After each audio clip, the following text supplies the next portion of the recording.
Ladies and gentlemen, welcome back to Suited and Booted. I'm your host, Jerome, a.k.a. Jarogba. To my left, we have... Lord Mahazi. To my right... GD, Gavin Denise. And we have a very, very important guest today. And I should have asked how I pronounce your last... Does it rhyme with the Instagram handle? It does. So it's Dan Burl. It is. Dan Burl from Football Victoria. Welcome. How you going, mate? I am fantastic and excited to be here. Beautiful. Keen to talk. Beautiful. So for those, I guess, who don't know, or I barely even know, what is your exact role at Football Victoria and what does your day-to-day look like? Yeah, good question. So my role is the executive manager of Football Ops. Yep. So Football Victoria, probably to start from the top, in terms of a structure, we've got a CEO, we've got an executive team, and then we've got a heap of staff underneath that run the day-to-day operations of football across our state. My role oversees the competition side of things, so NPL, juniors and seniors, women's and men's, all the way down to community and grassroots with mini-roos, to referee appointments, referee education, and currently oversee technical as well. So everything. Everything football related, right? Like Yeah. the way I can only put it when people ask me is when you drive past on a Saturday morning and you see people playing football on a pitch, generally I don't like to take personal credit, but as in we've had some input from my team in making that thing happen. Yep. Was it sort of a build up to this position over many years? Yeah. Like what was the sort of trajectory to where you are now? Yeah, no, good question. So I've been in Victoria for 12 months. I'm from Queensland originally. Oh, so okay. Moved down here early to middle part of last year. Was offered a role sort of coming in and giving some guidance and some advice on a secondment.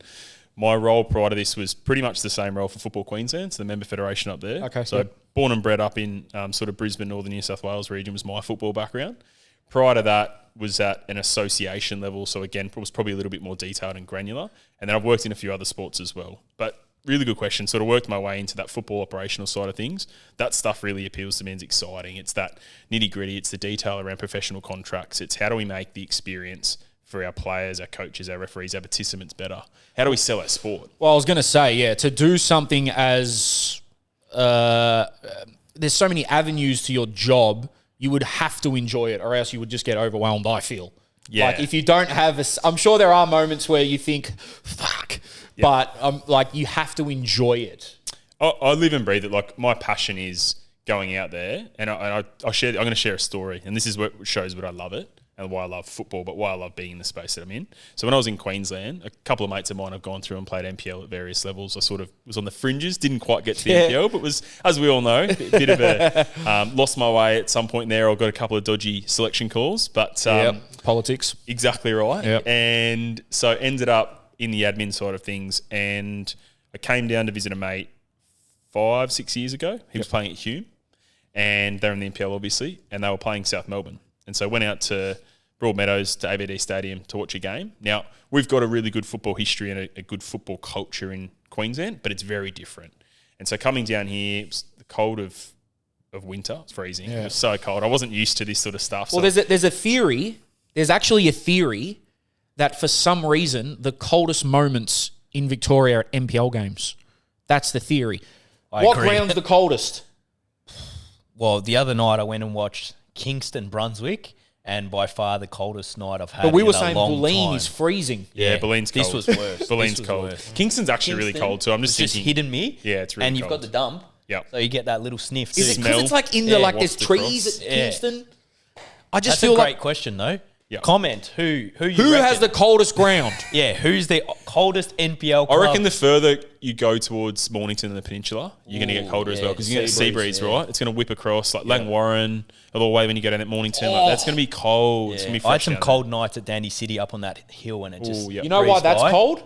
I don't know. It's in a national park. Yeah. I just feel like it's, I don't know, there's not much around, but the coldest NPL game I've ever been to was a ACT NPL game, Queen being. It was, I think it was below zero. It was, I said, what the fuck am I doing here?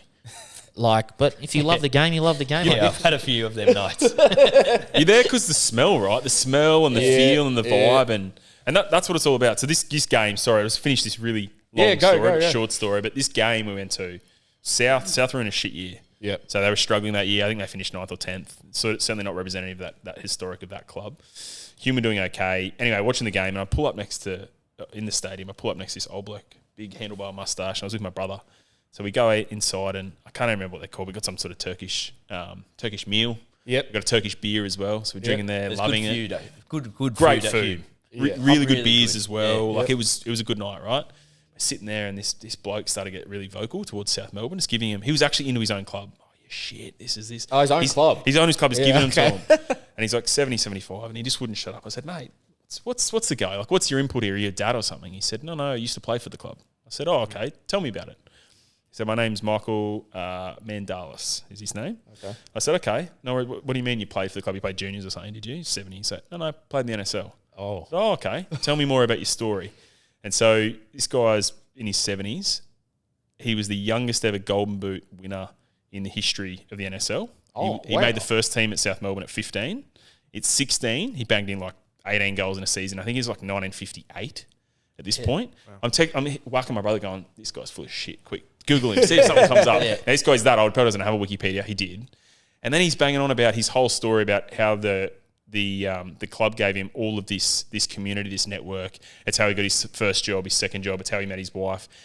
George Best, when he toured, that's how he met. He went to Woodford with George Best through South Melbourne. Like they went over and that connection. These stories that were coming out, and I'm sitting here going, this is unbelievable. Like this stuff, my heart's just racing going, this is football, right? This is community. This is You're network. allowed to yell, mate. Yeah. You're I allowed was to like, yell. go for it. And then at the end of the game, I was like, everyone respect what this guy says. Like he knows what he's talking about. Yeah. See, Those are the things, right? That's why, and I know a lot of people get on my back, like even Gav sometimes, like, fuck, you actually don't know anything about NPL. I don't know much about NPL. I'll admit it. Like growing up in an AFL family and then going straight to watching just Premier League and A-League, there are these stories in the NPL that if they're not passed down through generations or whatever, you probably won't hear them. Yep.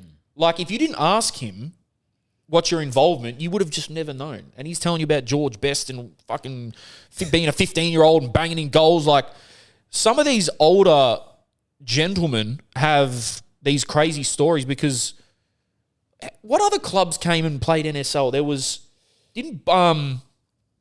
been a lot. So Heidelberg, Yeah.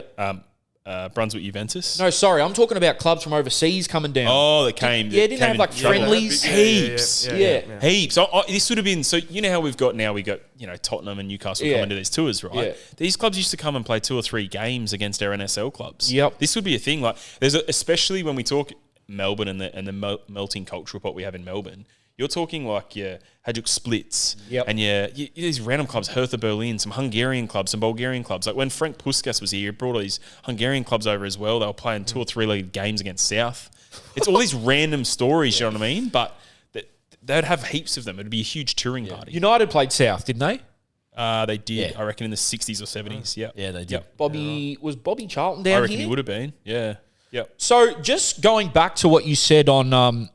so basically, guys, how we're going to sort of structure this episode is we could sit here for 7 hours, but we did that... I've got a lot of questions. We did that last week. They've been building up. We did that last week. So many. Right? Yeah. And look, I'm sure Dan's aware that as the public, as football fans, there's talks between each other at the games and everything, and we only get one side of the story. Football Victoria aren't a media company. They're not going to come out and explain every single thing all the time. So that's why I feel like we've got Dan on today to just shine a light on their side of things, because a lot of people question, even when we don't ask to put in questions to the pod, people send in questions. Yeah. Like it's happening all the time. We've got our own personal questions and a lot have been sent in.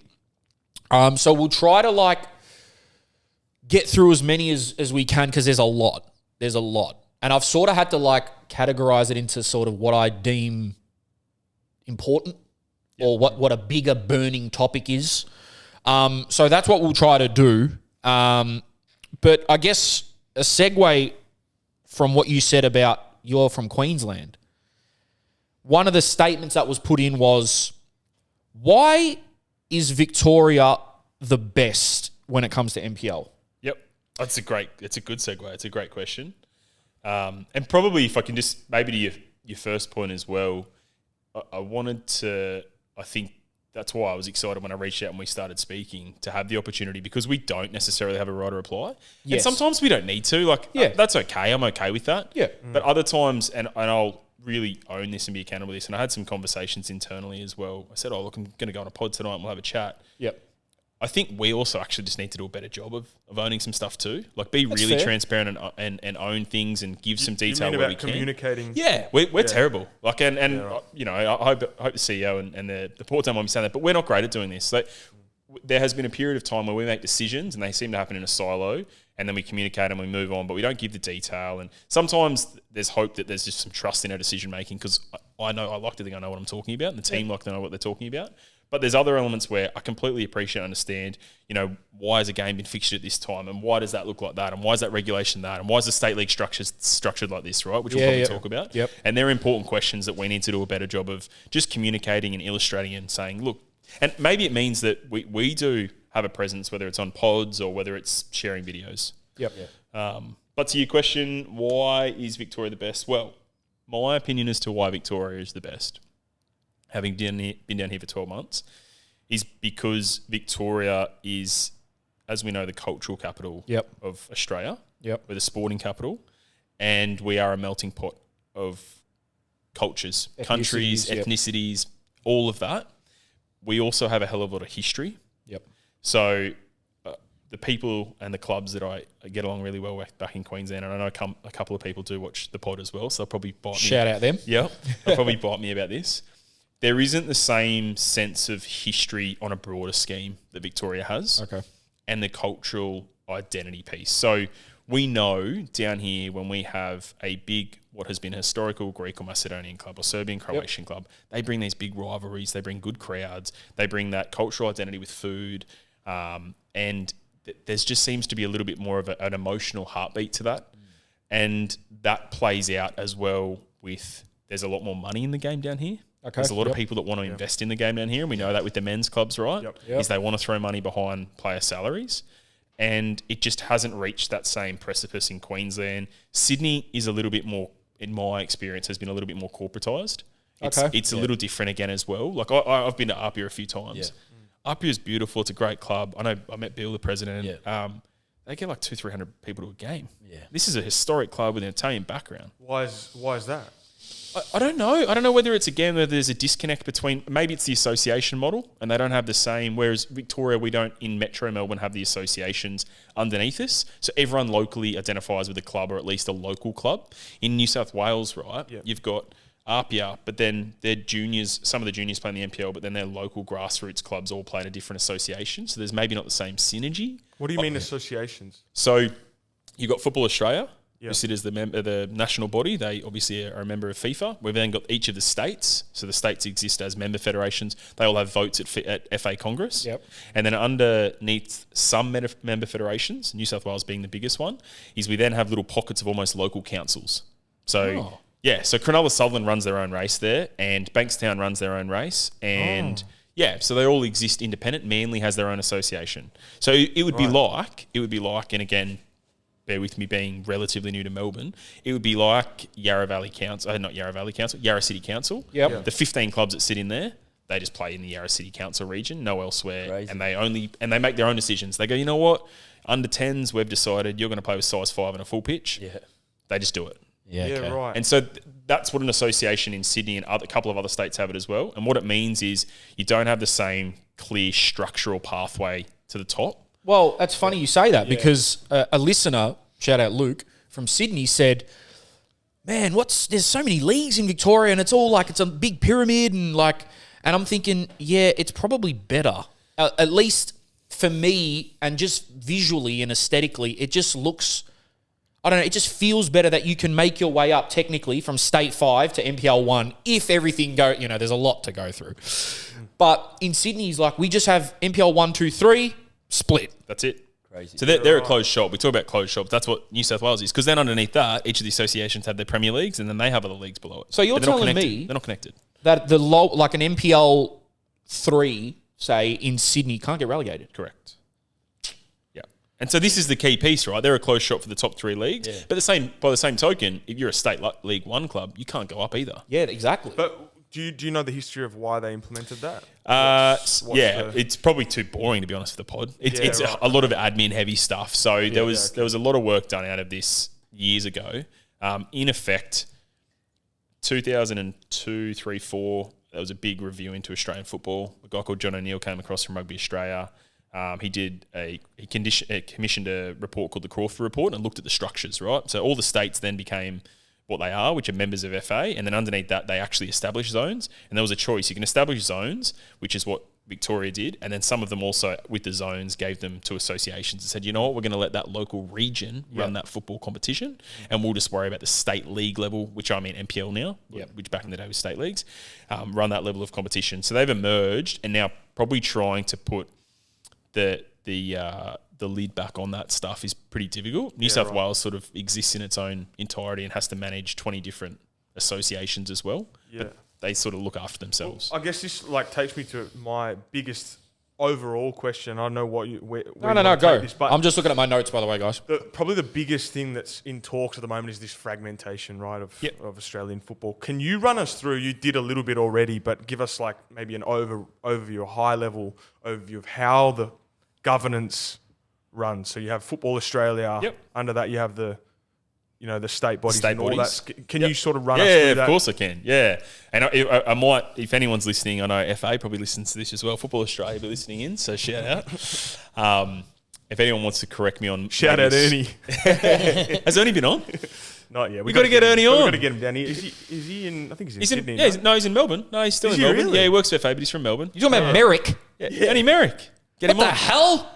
Yeah, we've got to get him on. Yeah, he's the chief football officer at Football Australia. So he looks after the technical and pathways. So all coach ed and all pathways and academies come under him. Did my B license with him. Okay. Get him on. He only lives, I'm just trying to think where he is. He's in the east somewhere as well. He wouldn't be far from him. He's in Melbourne. Beautiful. I've got to get him on. Come on. But cool. Anyone else at FA wants to correct me on this small, but I'm pretty confident of 99% of it right. So you've got FIFA. Each of the countries exist. FA exists. Under FA, you've got your member federations. Now, without having Congress in front of me, each of the A-League clubs also have a buy into that. So even though they're no longer run by Football Australia, they still have some membership capacity which has votes, right? And so between the state bodies, the A-Leagues, there's a couple of other standing committees. I think there's a women's standing committee. There might even be a futsal one and a couple of others. They all contribute to voting. What that voting does is that elects your board. So who's on the board, that comes from that voting process. That happens annually, as we know. Once you go down, it's a similar structure at a state level. So each of the states out of this Crawford report all established zones. And so what zones represented is a region of 15 or 20 clubs, like the Dandenongs, right? That would be a zone, or whatever we'd call it. Southwest Geelong would be a zone. And all of those clubs, the way that they affected influence to the state body is all of the clubs were members of the zone, and then the zone or association, it's an interchangeable word, would then vote on the state body board. Yep. So that's how that sort of happened. Okay, yep. But as I said, over a period of time, Queensland has sort of wound up all of their associations. So they still have zones, but all of those clubs directly affiliate straight to Queensland, or based in Brizzy. And West is similar, Football West, South Australia is similar. Victoria never sort of went the other way. We have the regional associations that currently exist that we're having some really good conversations with. But everyone in Metro Melbourne, as we know, just comes straight into FV. Yep. And then New South Wales, as I said, they're the sort of outlier at the moment. Northern New South Wales a little bit as well, where they have regional, almost local government areas. That's the way to look at it. The way to look at football is no different to look at politics. And so how you said before, so for example, when decisions are being made of, the rules in the game, so FA follow FIFA. Yep. But then Football Victoria run their own ship. Basically. Yeah, yes and no. So FA follow FIFA statutes and really give us broad over, I guess, an underpinning but overarching view of certain things. So we still have to follow the laws of the game. Yeah, of course. And they give us disciplinary regulations, which are quite broad in nature. But each of the states then go away, and this is something I'm having good conversations with FA about standardising this stuff, is the NPL rules, for instance, they're different from state to state. Do you know what I mean? I'm less worried about the size of the leagues because they are all different, 16, 14, 12, but more about procedures and processes and transfer windows. Again, they, for the most part, are consistent, but how you process a transfer and some of these bits and pieces, they can be different from state to state. The disciplinary regulations are different from state to state. So if serious foul play, a bad challenge in Sydney might be worth 2, but it might be worth 3 in Victoria. And these are the things we really need as administrators to come together and say, we talk about fragmentation. We should have one product, right? Well, if a kid plays in Perth and a kid plays in, I don't know, up in wherever north is, Kununurra, Cunnamulla in Queensland, all the rest, they should all be playing the same sport. Of course. Yeah. So, what about at the development level in terms of whether they play with seven aside, 9 aside? It's different. It's all different. Yeah, so thankfully there is some level of standardisation across mini roos, so 7 up until 10s. There are certain parts in Australia that still, they play 11-a-side at under 11s. I played 11-a-side at under 11s, as we know. Same, yeah. The best kids are the ones with the biggest kicks, the fastest kicks.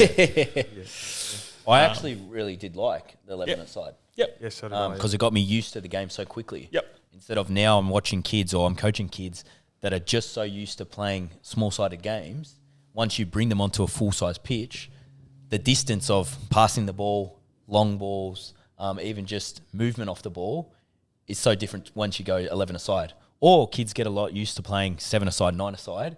You add that extra man in, it's a total different game. Oh, I never got over 7-a-side. Hence why I only play 7-a-side right now. I can't run a full pitch. Yeah, with cages. So yeah, you with cheat on your cages. pass. No, shut up. You know what? I'll prove you wrong. What about the thing of, I actually saw a video today talking about the not counting score and not having a table. Yep. Yeah, What's the rules around that currently in Victoria? And yeah, so what's the logic behind that? this is different, right? So in Vic, we don't count scores or tables up until 11s. 12s we do. 12s are still small-sided, as is 13s, but we start counting, obviously, results and ladders. The concept behind that's probably more, it's a broader thing, even unrelated to football. It's Sport Australia, they're the sport arm of the Australian government and the federal government. They effectively came out with a review and some recommendations in the last decade, and effectively said, do kids really need to know the scores from the ages of 6 to 11? It should be more about just having a good time. That's the priority of participation. But we keep scores from 12 and 13s onward. I know Queensland only starts at 13s. Other states start at 14s. I know some do start at 9s anyway and just go early. Yeah. It's probably a philosophical argument, to be fair. I don't know if there's a right or wrong answer. This might be me talking out of my arse here. Australians are known for letting everyone have a fair go. That's always been like the Australian way, I guess. And as long as you tried your hardest, that's the best that you can do. That's cool. Does that seep into the sort of, what am I looking for? Like, okay, let's only bring it in with under 12s or under 13s. Because I feel like overseas, I don't know. Well, this is the conversation I think Rashid and I had when we went over to Brazil and Argentina. And from the get-go, it was competition. Yeah. And they were saying that the parents, and of course, it probably gets to a stage where it's almost too much. Yep. But then it goes, they do produce players. So it's that hard in between of like, remember they were saying that the best players in Argentina play futsal in the lower leagues to win games for their teams. And from a very young age, they'll get paid to play futsal on Sundays, maybe play 3 games a week, 3 games on a Sunday to boost that team up. And that kid would be getting paid. And the parent, of course, it's different circumstances. Wait, Gav, like 7 and 8-year-olds in Argentina, they count the scores in games. Yes. So 1-0, 2-0, top scorer. To give you a bit of a reference point of a story of how competitive they are, in a training session, we were literally in a training session. It was a futsal court, so very small. Parents are within earshot of the coach. Coach does the whole session, probably the best coach we saw while we were there. Yeah. And at the end, he goes, all right, 5 more minutes. Obviously in Spanish. 5 more minutes, no rules. Elbows, whatever you want. Anything goes. Would have been what? 5 more minutes. Under what? This was 7-year-olds. Yeah. 7-year-olds. Imagine that. That would not fly for a second here. I tried it here. It lasted about a minute. He tried it. Allegedly. That's Allegedly, we're joking. We're joking for any safeguarding people. It's not like we have one of the big dogs at FFE sitting right on the pod. That didn't go to the office. the academy's getting shut down. Taking some quick notes, Gav. Sorry, Gav, can you just give me the date that happened? No, I think it's an interesting point. So this would be again, sometimes I can speak maybe on behalf of the Federation, as we put it, even though we're no longer called Football Fed Victoria, it's Football Victoria, but sometimes I can speak. This is more, I'll speak philosophically my thoughts on this. So when I grew up, we started counting score at like 9s, right? Yep. The other thing is we know, whether we count it through our comp management system or not, the kids are counting it, right? Yeah. Of Kids, course. You come off the field, you know when you beat someone 10-0. I scored 3 You know when you goals. lose 10-0. You walk off and you go, I don't want to play anymore. This is shit. I hate this sport. Yeah. Or you walk off and go, I love this. Can we play another game? Yes. But I think there needs to be, for me, probably a blended approach with a lot of things. And that is when we've got kids coming into the sport and it's their first time playing or their first year, do we really want it to be an experience where they walk away and go, oh, well, I've had 3 games in a row where I've lost 10-0. We will lose them, right? Yeah. But at the same time, we have a market in our sport from a young age who really, and this is probably speaks to both of your experience overseas, who are competitive and who are excelling in the way they play.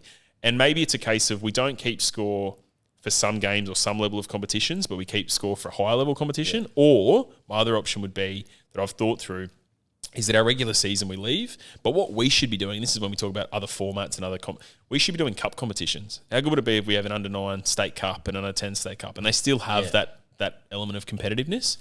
Because, and again, speaking of my other experiences in Queensland, we went through a period of time where we kept scores, but the scores and the tables and the ladders and promotion relegation wasn't in play because we did a different thing around academies and criterias. And so it didn't matter about the scores. We didn't have finals. And what ended up happening, this happened for about 4 years and sort of finished and culminated in about 2021. We had these kids who had come through to 18, 19 and were playing senior NPL. They hadn't actually played competitive football. And they shit themselves. They got out to a semi-final or a promotion game or a relegation game. And I saw it on some of these kids. On the pitch, they didn't know how to react. In the change room, they were nervous. Yep. Yeah. Because they'd never played in a game. Oh, we've never played finals. Never played high stakes. Never had a stakes game. Yeah. I used to, when I played Aussie Rules as a kid, we had that. We had a sort of cup where on one day, it was a one-day round robin thing where all the teams from the different regions would come and play. And that would be cool for a kid. You would feel super important, like I'm playing for something. And like you said, it would teach them, you're going to lose sometimes, you're going to win sometimes. And it's better to sort of implement that safely. You don't want to go too drastic too soon. But if you implement that at an early age, at least like you said, when they get to those, I'd say, I've been in this situation before. That's what I was going to say. Is, of course, there's levels to it.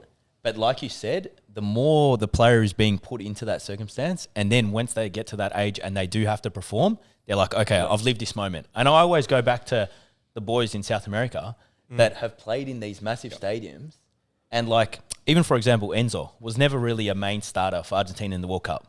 He walked into the squad, ended up being one of the main players of the World Cup. I also think I sort of agree with both sides. I think the Australian culture thing is probably an interesting point because they've always had in AFL that mercy rule. They've got that. Yeah. Like that's an Australian rule. I've never heard of that in any other sport. Have you? I've never heard that before. For those who don't know, what's the mercy rule?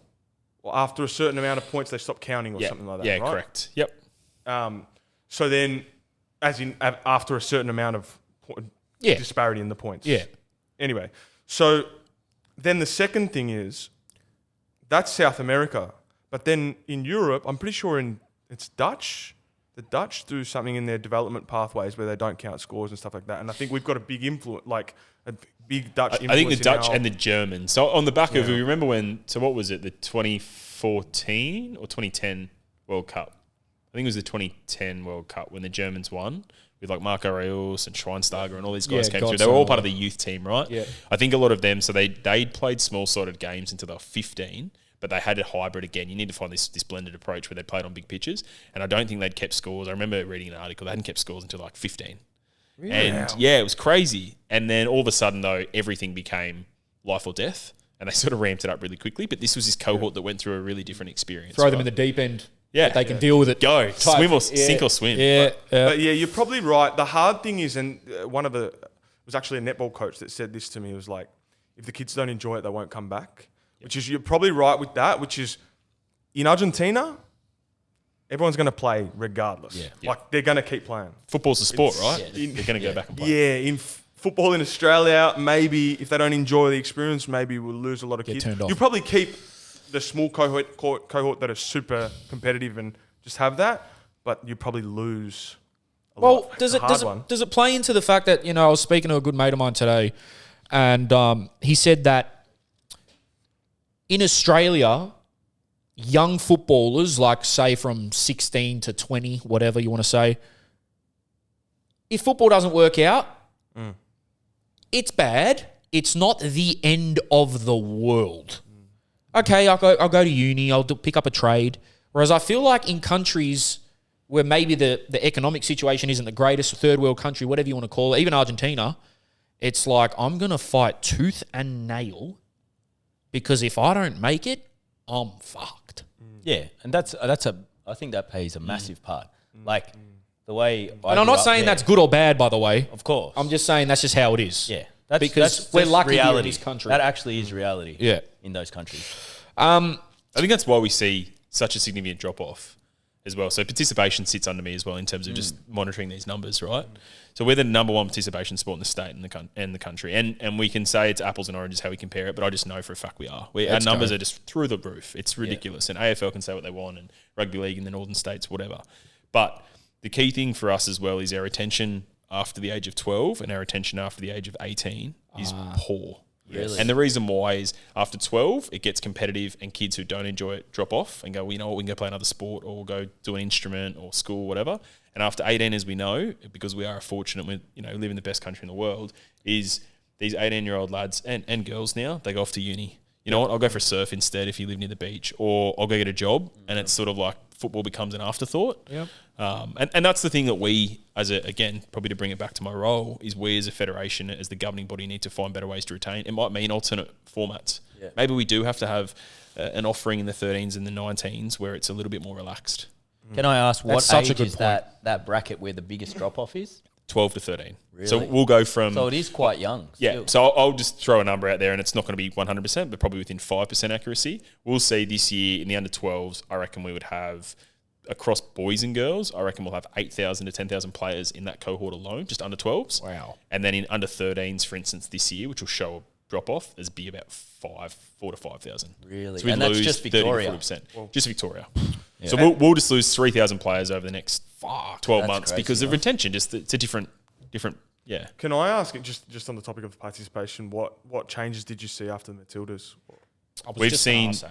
I love it. Yeah. You're on huge. So what's really, really exciting for us, and I should have actually, and I might pull it out at some point through the pod, is we've not only just seen explosion in girls and women's numbers, we've actually seen a bit of growth in junior boys.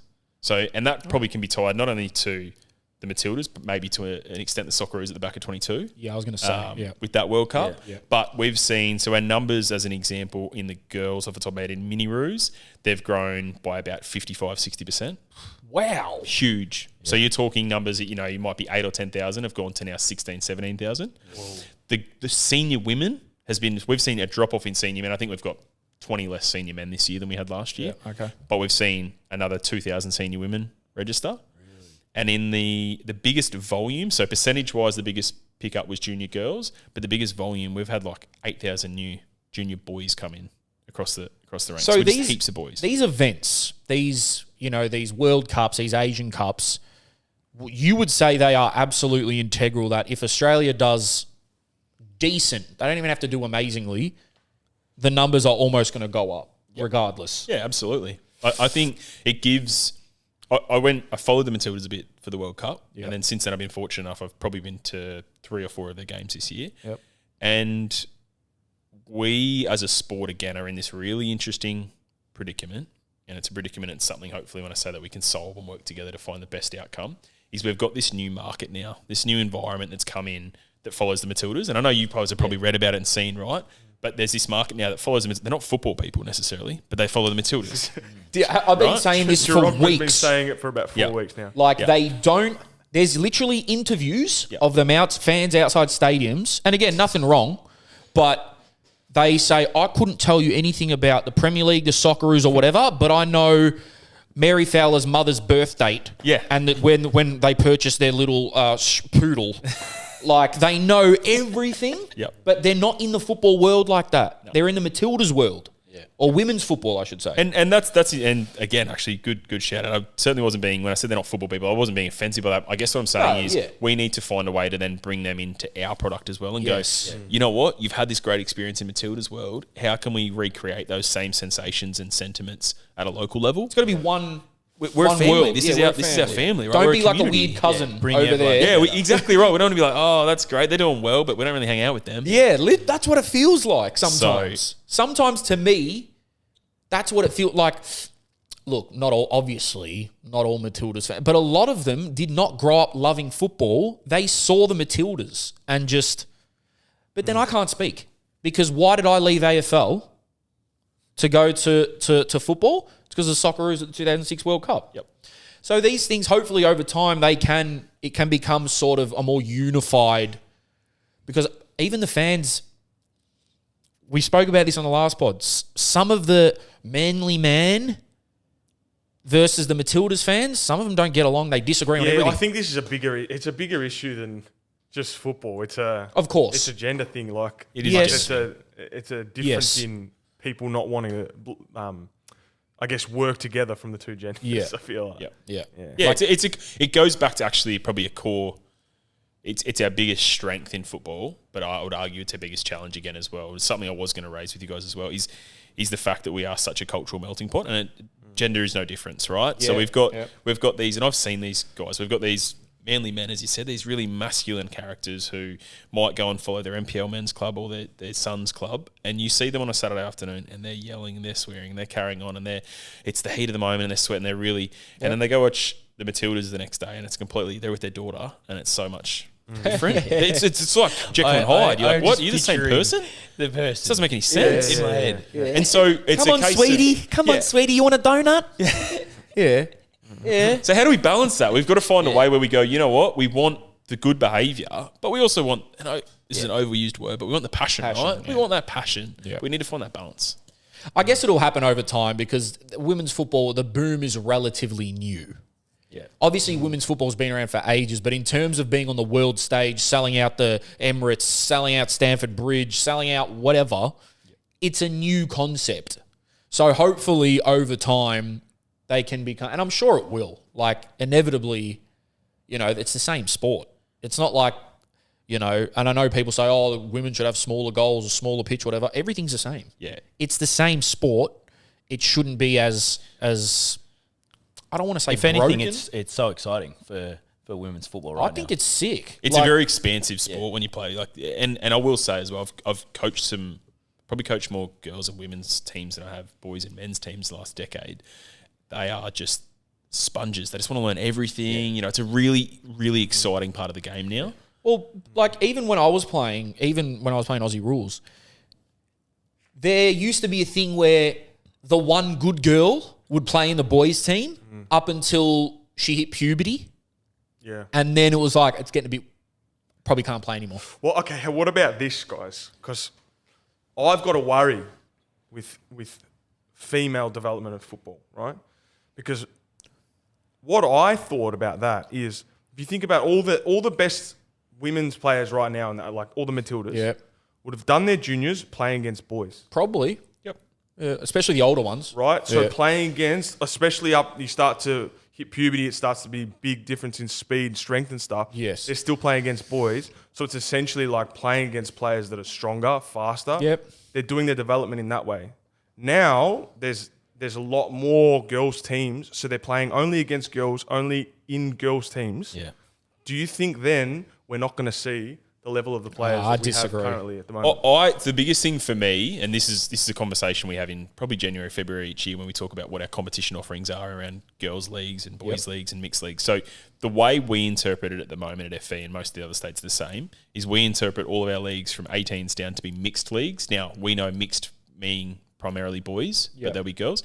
But the biggest thing for us, Rashid, is we need them to have choices, which unfortunately, or not unfortunately, but some teams and clubs have gone, you know what, it's a group of girls, let's put them in the girls' league. But what we really need to do is put it in the hands of the players and potentially the coaches from a technical perspective, to your point, and go, do you want to play in this league, the boys' league? Let's play in it. Yeah. Like, we should be able to do that. And I'll give you an example. So in Queensland, we've got, and across, this was a really exciting development in the last decade in Australian women's football, is we have this program called the NTC program. Every state runs it. We run our team. That's our sort of state teams, right?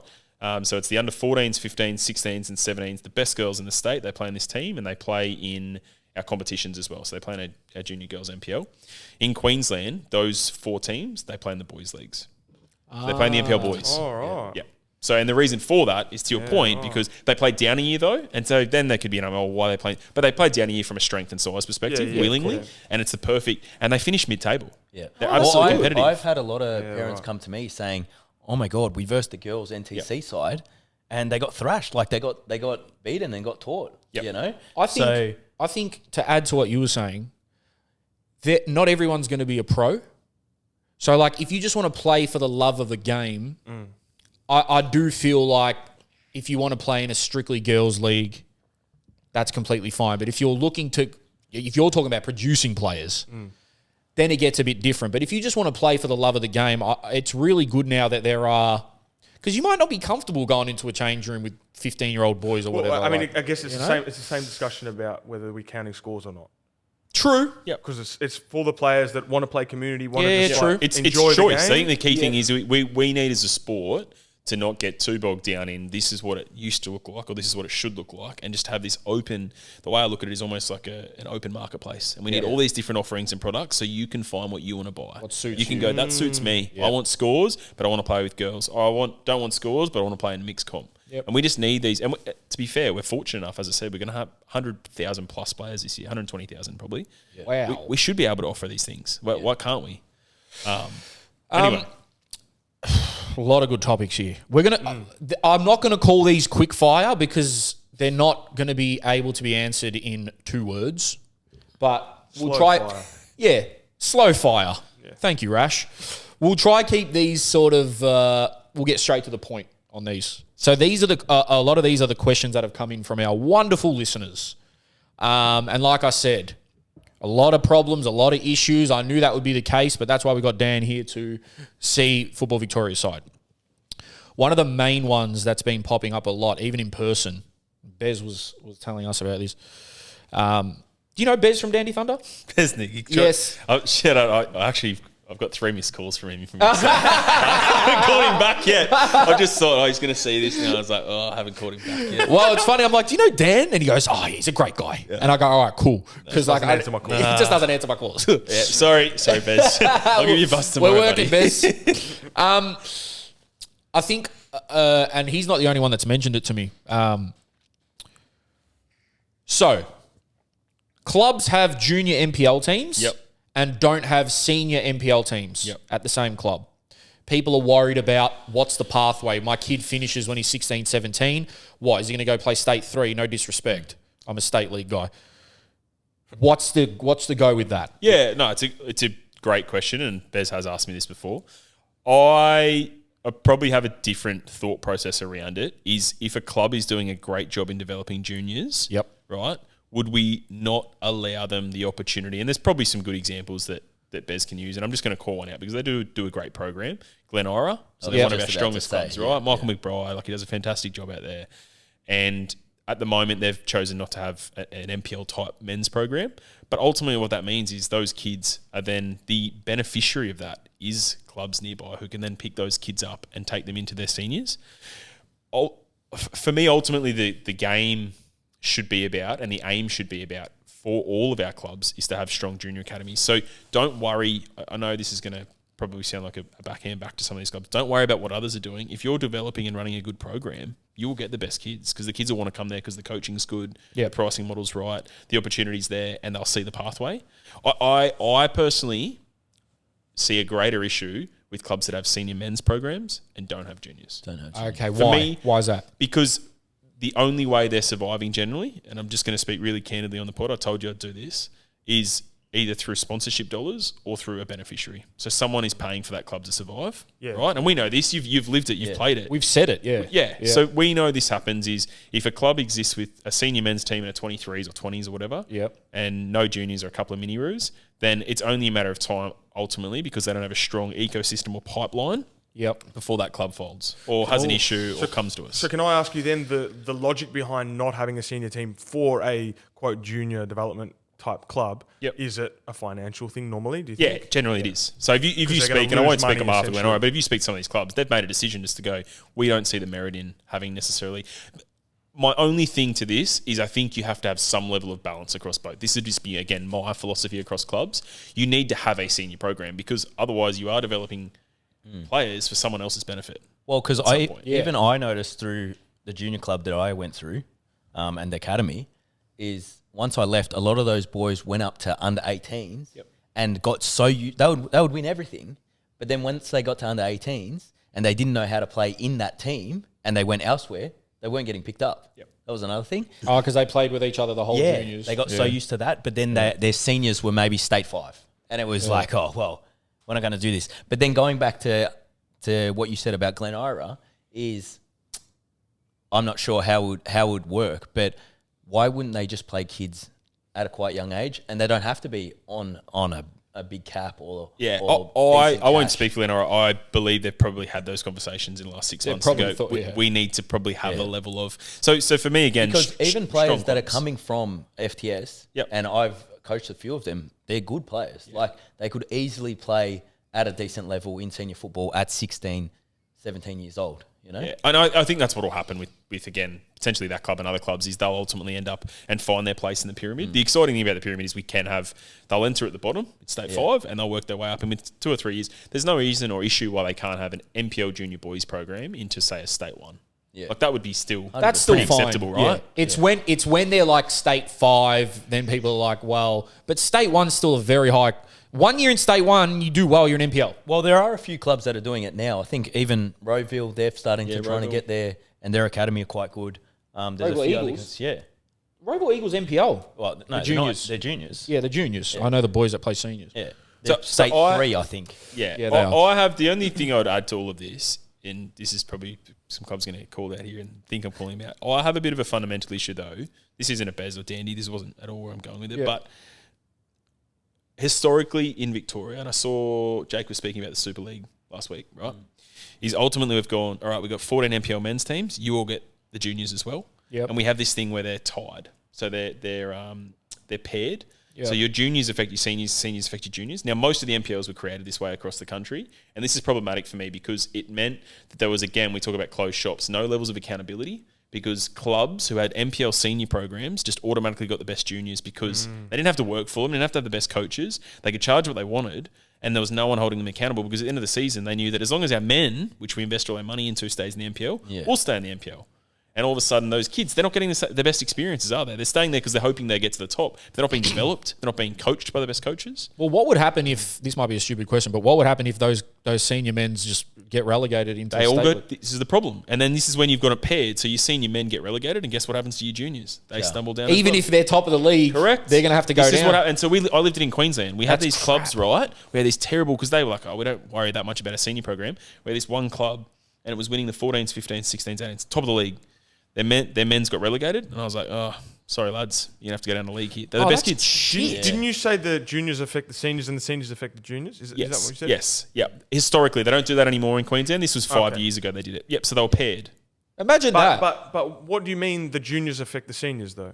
Sorry, as in they're paired. You're right. Sorry, Oh, juniors so don't. I just meant they seniors follow affect. what the seniors yes, do. they follow the Yeah. seniors. Sorry, Yes. as in I shouldn't have said. You're right. It doesn't work the other way. But as in they are paired. They're Yeah, comparable. okay. So as soon as the seniors moved down, the juniors went with them as well. Yeah. So I'm playing. The focus becomes far. I'm And then playing- that's the wrong focus, right? Focus should be on development of the kids. Then what happens? We've then got 80 juniors, boys, girls, whatever it may be, because it's happening in the girls and women's as well.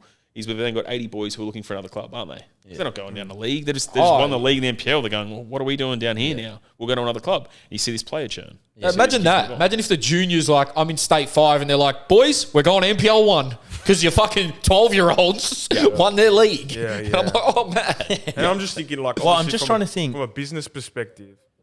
Yeah, even financially, then it's like, okay, let's try and make as much money from the juniors as possible. Again, not pay the best coaches, not get the best coaches, get bad ratios, whatever. So then we can use that money to pay for seniors. I'll just call it the numbers. It's just you go, all right, 3,000 a kid, 20 kids. What's that? Off the top of my head, 60K. Yeah. 60K times 4 programs, 240K. There's a start towards your senior men's budget. All right, we'll just grab 3 or 4 coaches, whoever. What are your C license, community? Doesn't matter. That's fine. Go and coach them 2 sessions a week. That's just not the ideal world or environment we want to create, right? Yeah. So, segue, good point. We've spoken about the NPL fees. It's been the most, I'm almost sick of talking about it because I get asked about it all the time. I don't have the answer. Like, I don't know why you would have the answer. If people think you should have the answer, Like, you should do my job. You should have my job. Like, can you just, in the simplest, shortest way possible, why are they $3,000? What do the kids get? Yeah. So they vary. There used to be a cap on it. And again, they vary across all of the country, right? So for us, we have a fee and it's transparent. You can see it on the website. I think our fee for NPL junior boys and not girls, but I think boys is $200. So 200 of the 3,000 comes towards us, and that's to do fixturing, all the other bits and pieces. Yep. Contributes towards insurance, the services of Football Victoria. The 2A, for the most part, should be contributing towards 3 training sessions a week. NPL junior clubs should have some level of, I know the good ones have dietitians come in, strength programs, S&C programs, generally a gym subscription or what's the word, membership.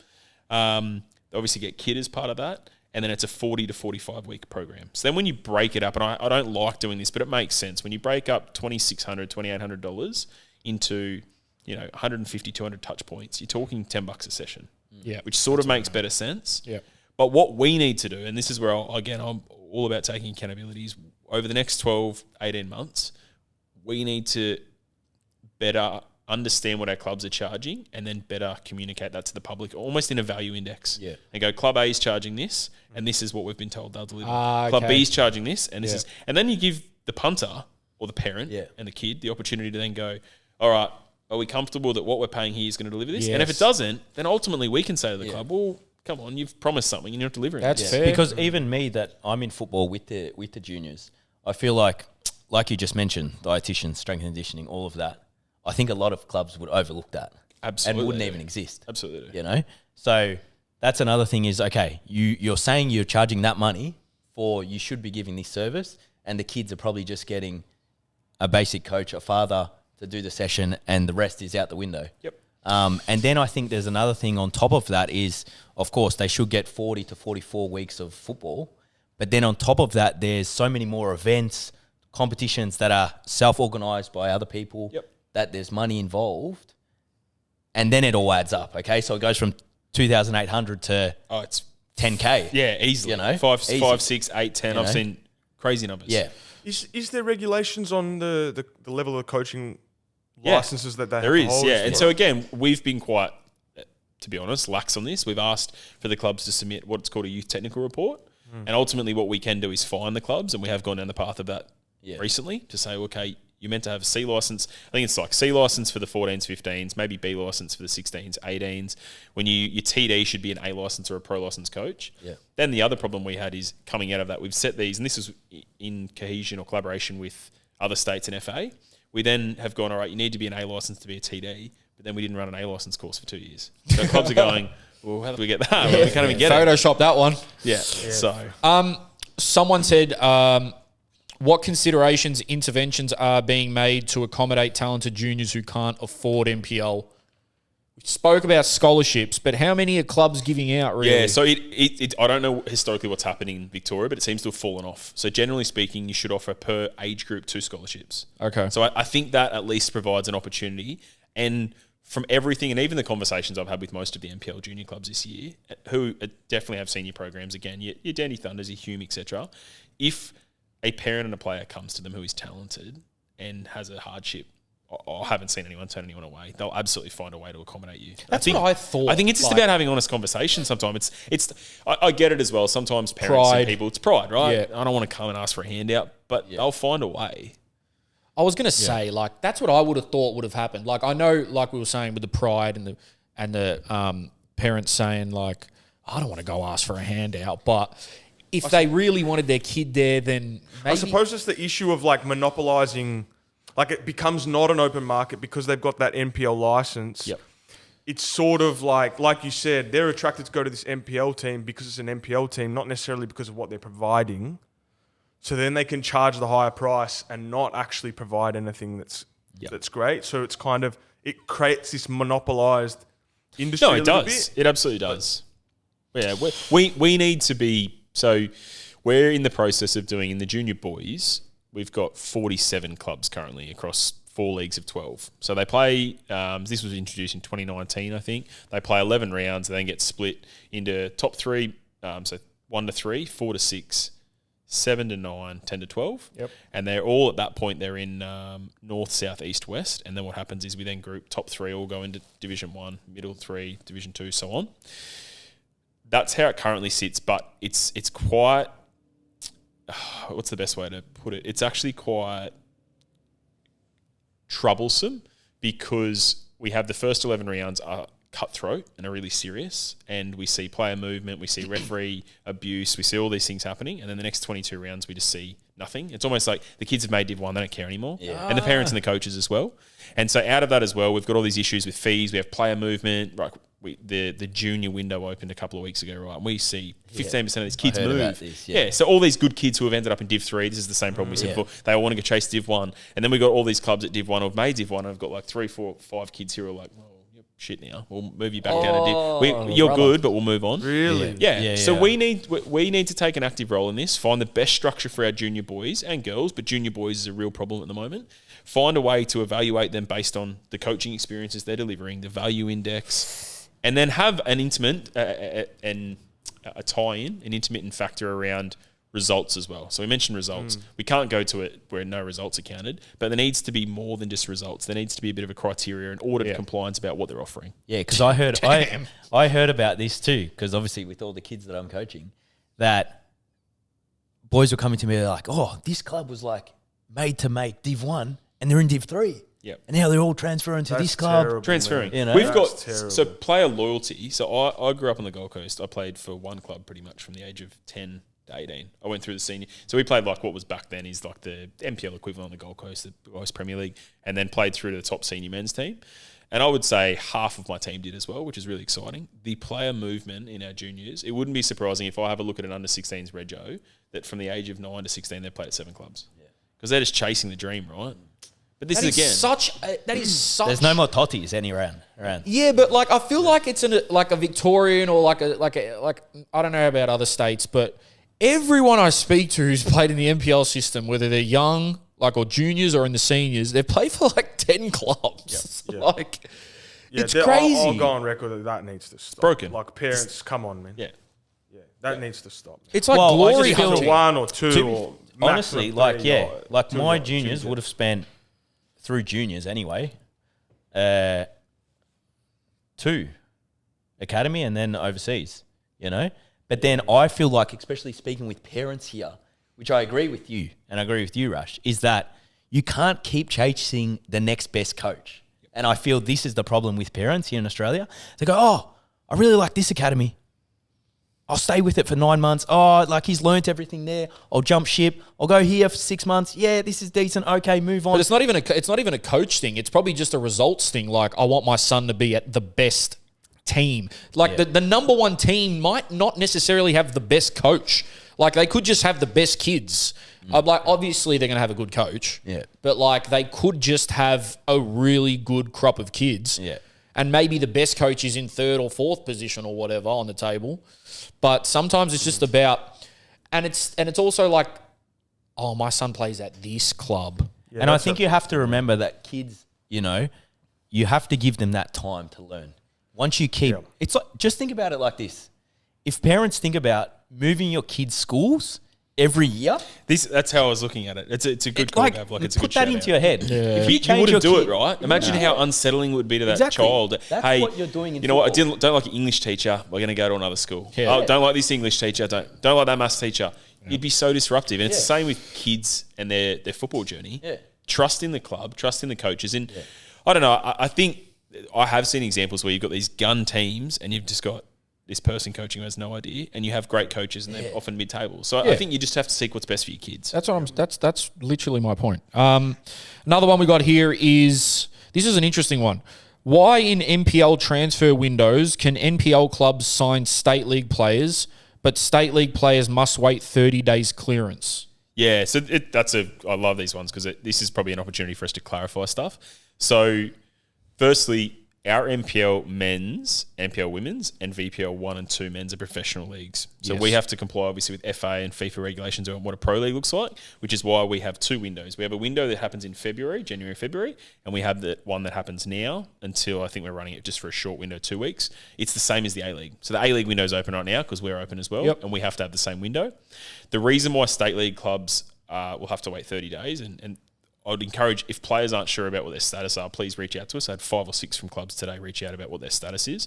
It's because they've signed a professional contract. So under FIFA regs, if you're a pro, you have to stand down 30 days to become an amateur again.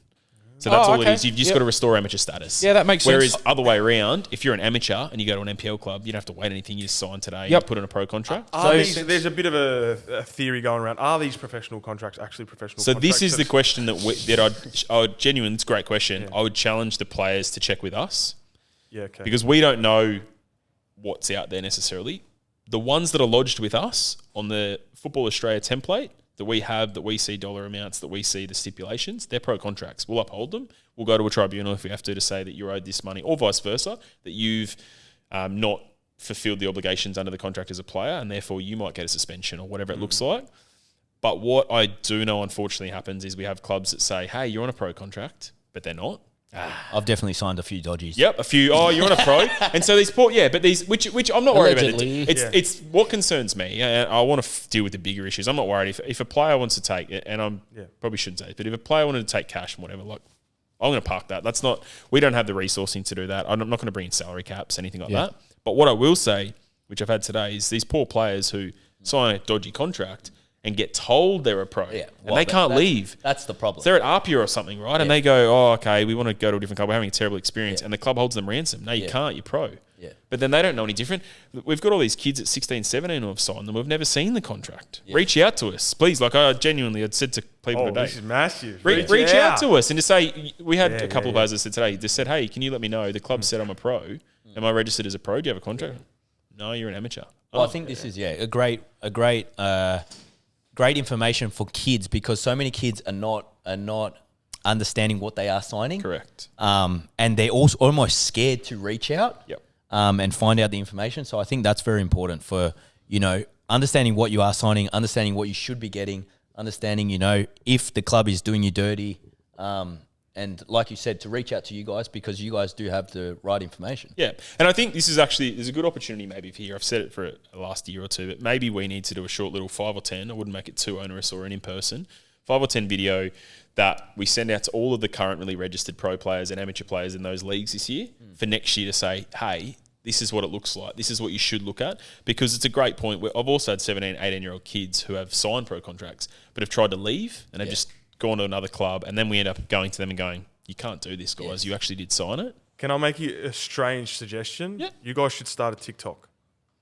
I've been told this. We should. Yeah, it'd be as quite funny as that consumable. sounds, that is how the information is going to move so quickly to every single person. Yep.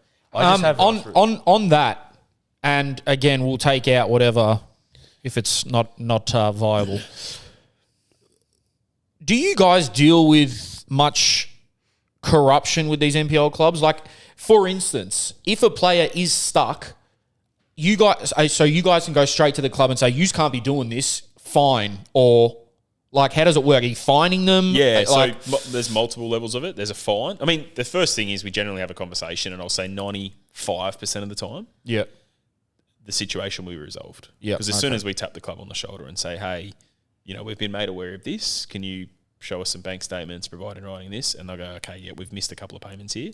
Well, you've signed the contract. They've signed the contract. To our knowledge, they've fulfilled their obligations. You need to fulfill yours. Are there any other things you run into, like problems-wise, with the NPL clubs that are considered dodgy? I wouldn't say NPL. I'd probably go, and I'm without pointing fingers, the further down the leagues you go, the Gets more, worse. State 4. And I'm not going to say corruption. It's just more the handle on things, and that clubs want to move so quickly up the top, as we know. Probably some things go amiss there. So you're talking about these clubs, won't name any, that like are moving up every single year. Player payments and all these other bits and pieces. Wait, I'm lost. Hold What on. are you talking about? Okay, for instance, I'm not going to give a club name. We start in State 5, we get fucking promoted every single year. 5 years in a row. For 5 years in a row. And then all of a sudden, we're going for NPL 3. But we were State 5 5 years ago or whatever. What are the rules on state league players getting played? So they can't. So by rights, they can't get paid because it's an amateur league. Yeah. So it's an amateur league. Yeah. So I didn't know. So every state league, no, they're not. Every state league player that's getting paid shouldn't be getting paid. Should not be getting paid. Or, and I'll give you a better example. I'm not going to ask you. TikTok, man. No. Make that a snippet. No, because I've had some good mates of mine who play. Because obviously I've got mates who play. Reach out and said, "Hey, can you chase up the club? They're not paying." I said, "What do you mean? Nah, mate, you're state 5. You shouldn't be getting paid. This is your, be thankful that you got what you got because this is not our role. Be happy with your $30 on the bench fee. Yeah. Now, there is a solution, and the solution is we could professionalise all those leagues. That's class. I can go state 1 to 5 and go, you know what, you're professional. But then I'm assuming you're not receiving professional contracts of like $2,000 per week, yeah. $3,000 per week. So, they're like, writing what $300 and No, then paying them to be honest, for NPL, VPL 2, I'm not going to give you some figures, but like it would be in the vicinity of what you said. We get genuine ones that are listing Really? that. Yeah, sincere. Because there's benefits to doing it now correctly. Because then if we get a contract that's $300 and the player actually is getting paid $1,500 to $2,000, I can't chase the club for $1,500 to $2,000. I can't say you got to pay it, but I can if it's what's on the contract. Yeah. So this is the education, the TikTok piece. We haven't told the players it's in your best interest to get a professional contract if you can, because we will hold them to the account. Does that mean you can't earn money anywhere else? You can only earn money through the club? No, you can still have jobs and everything. See, we were told wrong. That's why so many clubs. It would just mean that then you're getting taxed. That's No, official. so this is probably another misnomer. Is Yeah. go to an accountant and say, because the tax office doesn't go.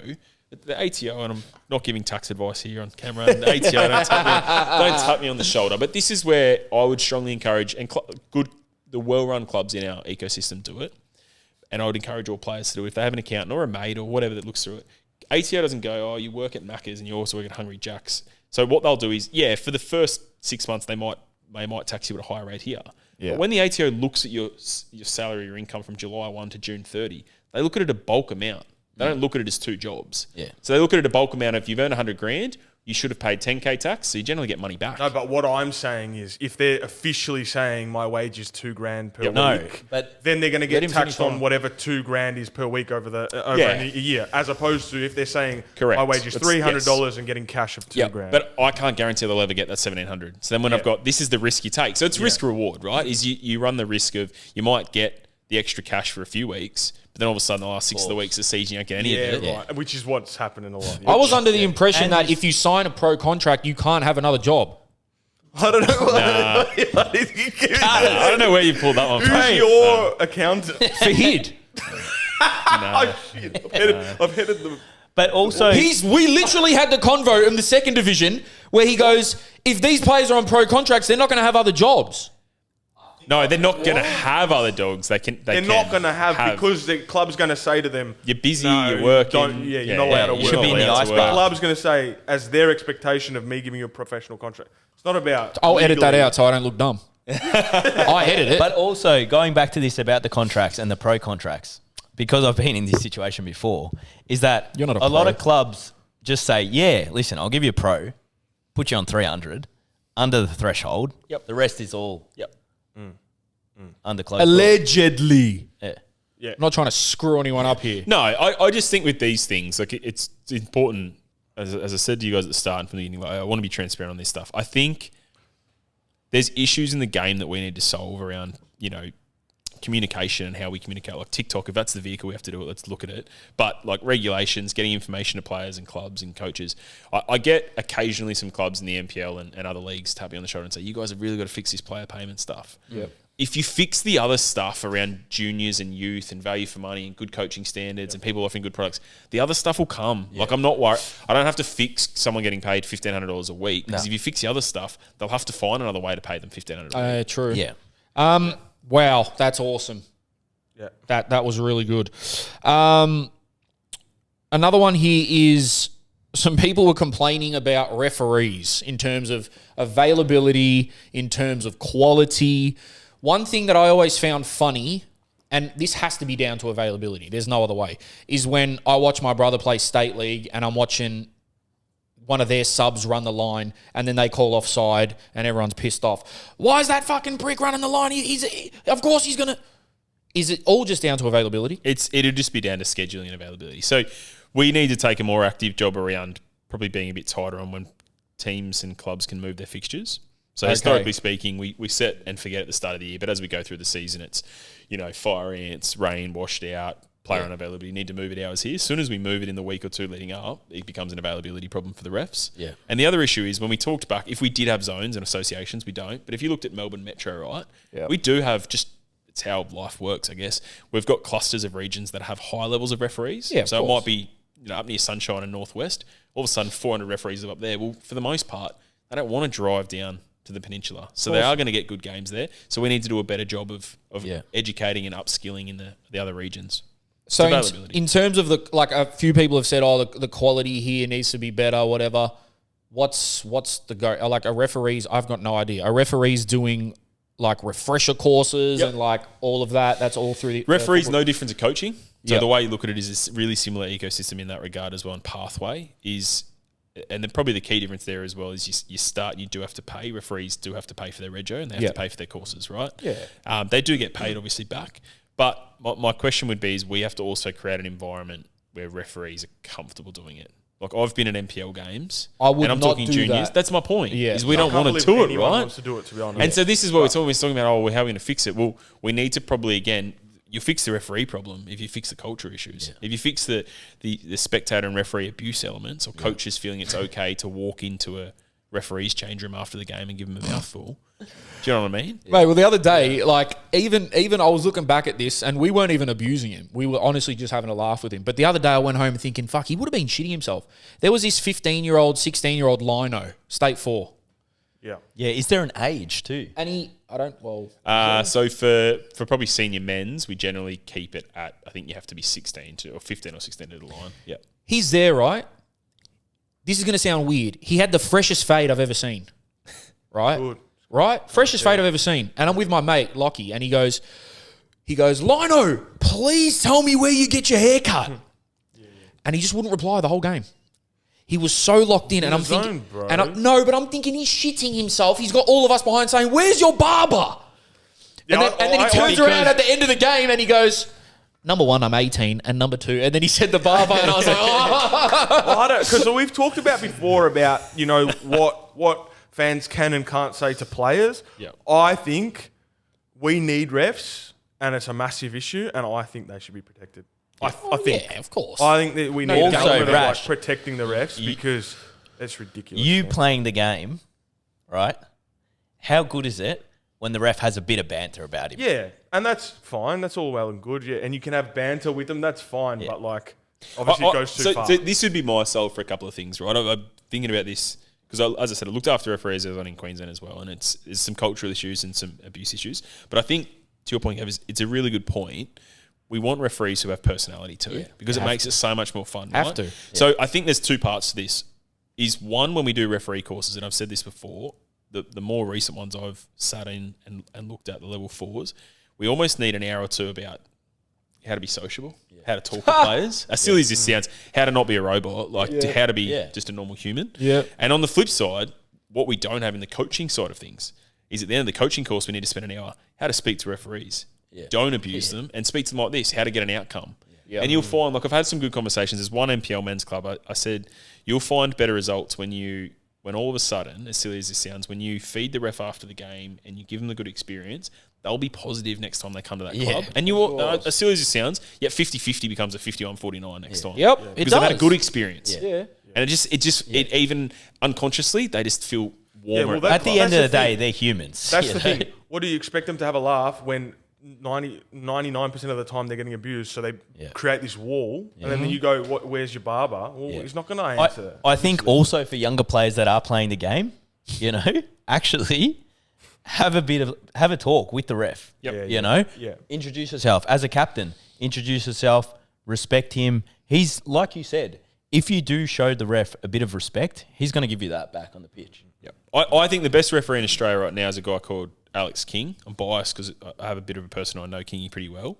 And so you can get him on the pod for us then? I reckon I could next time he's in Melbourne. Because we want a ref bad. Yeah, I'll get Kingy on. Like he's a human, right? He's such a persona. Now the reason why I think he's really good, and he did the A-League Men's Grand Final. He did Barcelona and Menu. Was it Barcelona and Menu? Whoever it was. No, Crystal Palace Menu last year, 2 years ago. So is because he has banter with players. And when I say banter, he can chat back and forth and he can talk, right? He's Have you had human. him? Yeah. You've had him, yeah. He's a human. He's an absolute human and everyone loves him. Now, is he as technical as some of the other referees about getting every call correct? Probably not, if I'm honest. Yeah. But that's okay because everyone else respects him. There's a level of respect he's earned. I prefer that because football's not, at the end of the day, yes, there are rules, but if every single detailed thing, like we were just talking about the other day, how it's becoming a bit too robotic. Yep. And that would filter down into the laws of the game and the referees and everything. So I wouldn't want that anyway. In the NPL, shout out to Adam. Bav, like he's brilliant, right? Unbelievable. Because again, so I'll give you another good example. He takes the piss out of me. He'll have banter, but you know what I really like about Adam is he comes off the game and he'll actually say, "Oh shit, I made a mistake." Yeah. He'll walk up to the coach and go, and I'll call out whether it's Oakley or whether it's or South Melbourne, so Esteban and Chris, and he'll walk up to and go, "Hey guys, I stuffed up that one." Yeah. But I appreciate I've already picked up on it. I'm going to learn from that. Make sure I make that's all you can ask for. They're not perfect at the end of the day. Another big thing that a few people have sent in is facilities and facility shortages, like clubs sharing home grounds. Why aren't the participation numbers matching the available facilities? Why does AFL get a new ground every time they click their fingers? What's Football Victoria doing in that sense of...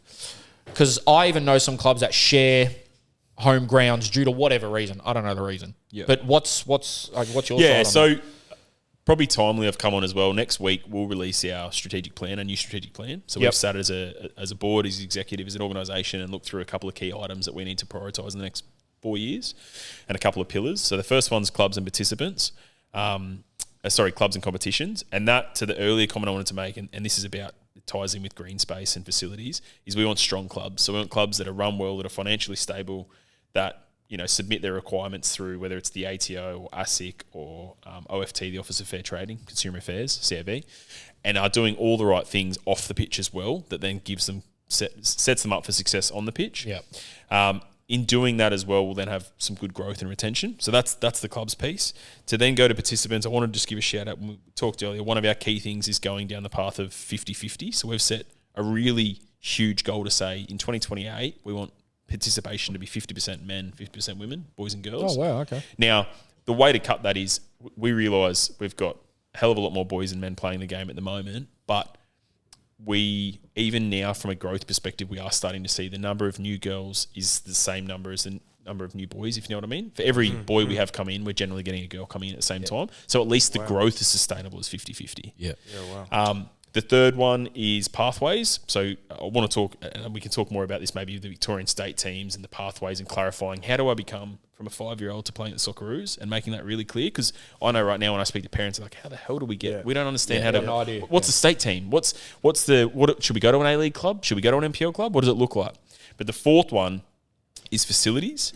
And so facilities for us is about having strong clubs. And strong clubs might mean is over the last decade, FV has done the right thing by a number of clubs and let newer clubs come in, clubs that might have one senior men's team and have a venue with 2 fields. And you're probably thinking of a club, but I just know this is something's come to my head, yeah. Yep. Yeah. So we've gone, all right, they've got 2 fields and they've got 20 players, let them in.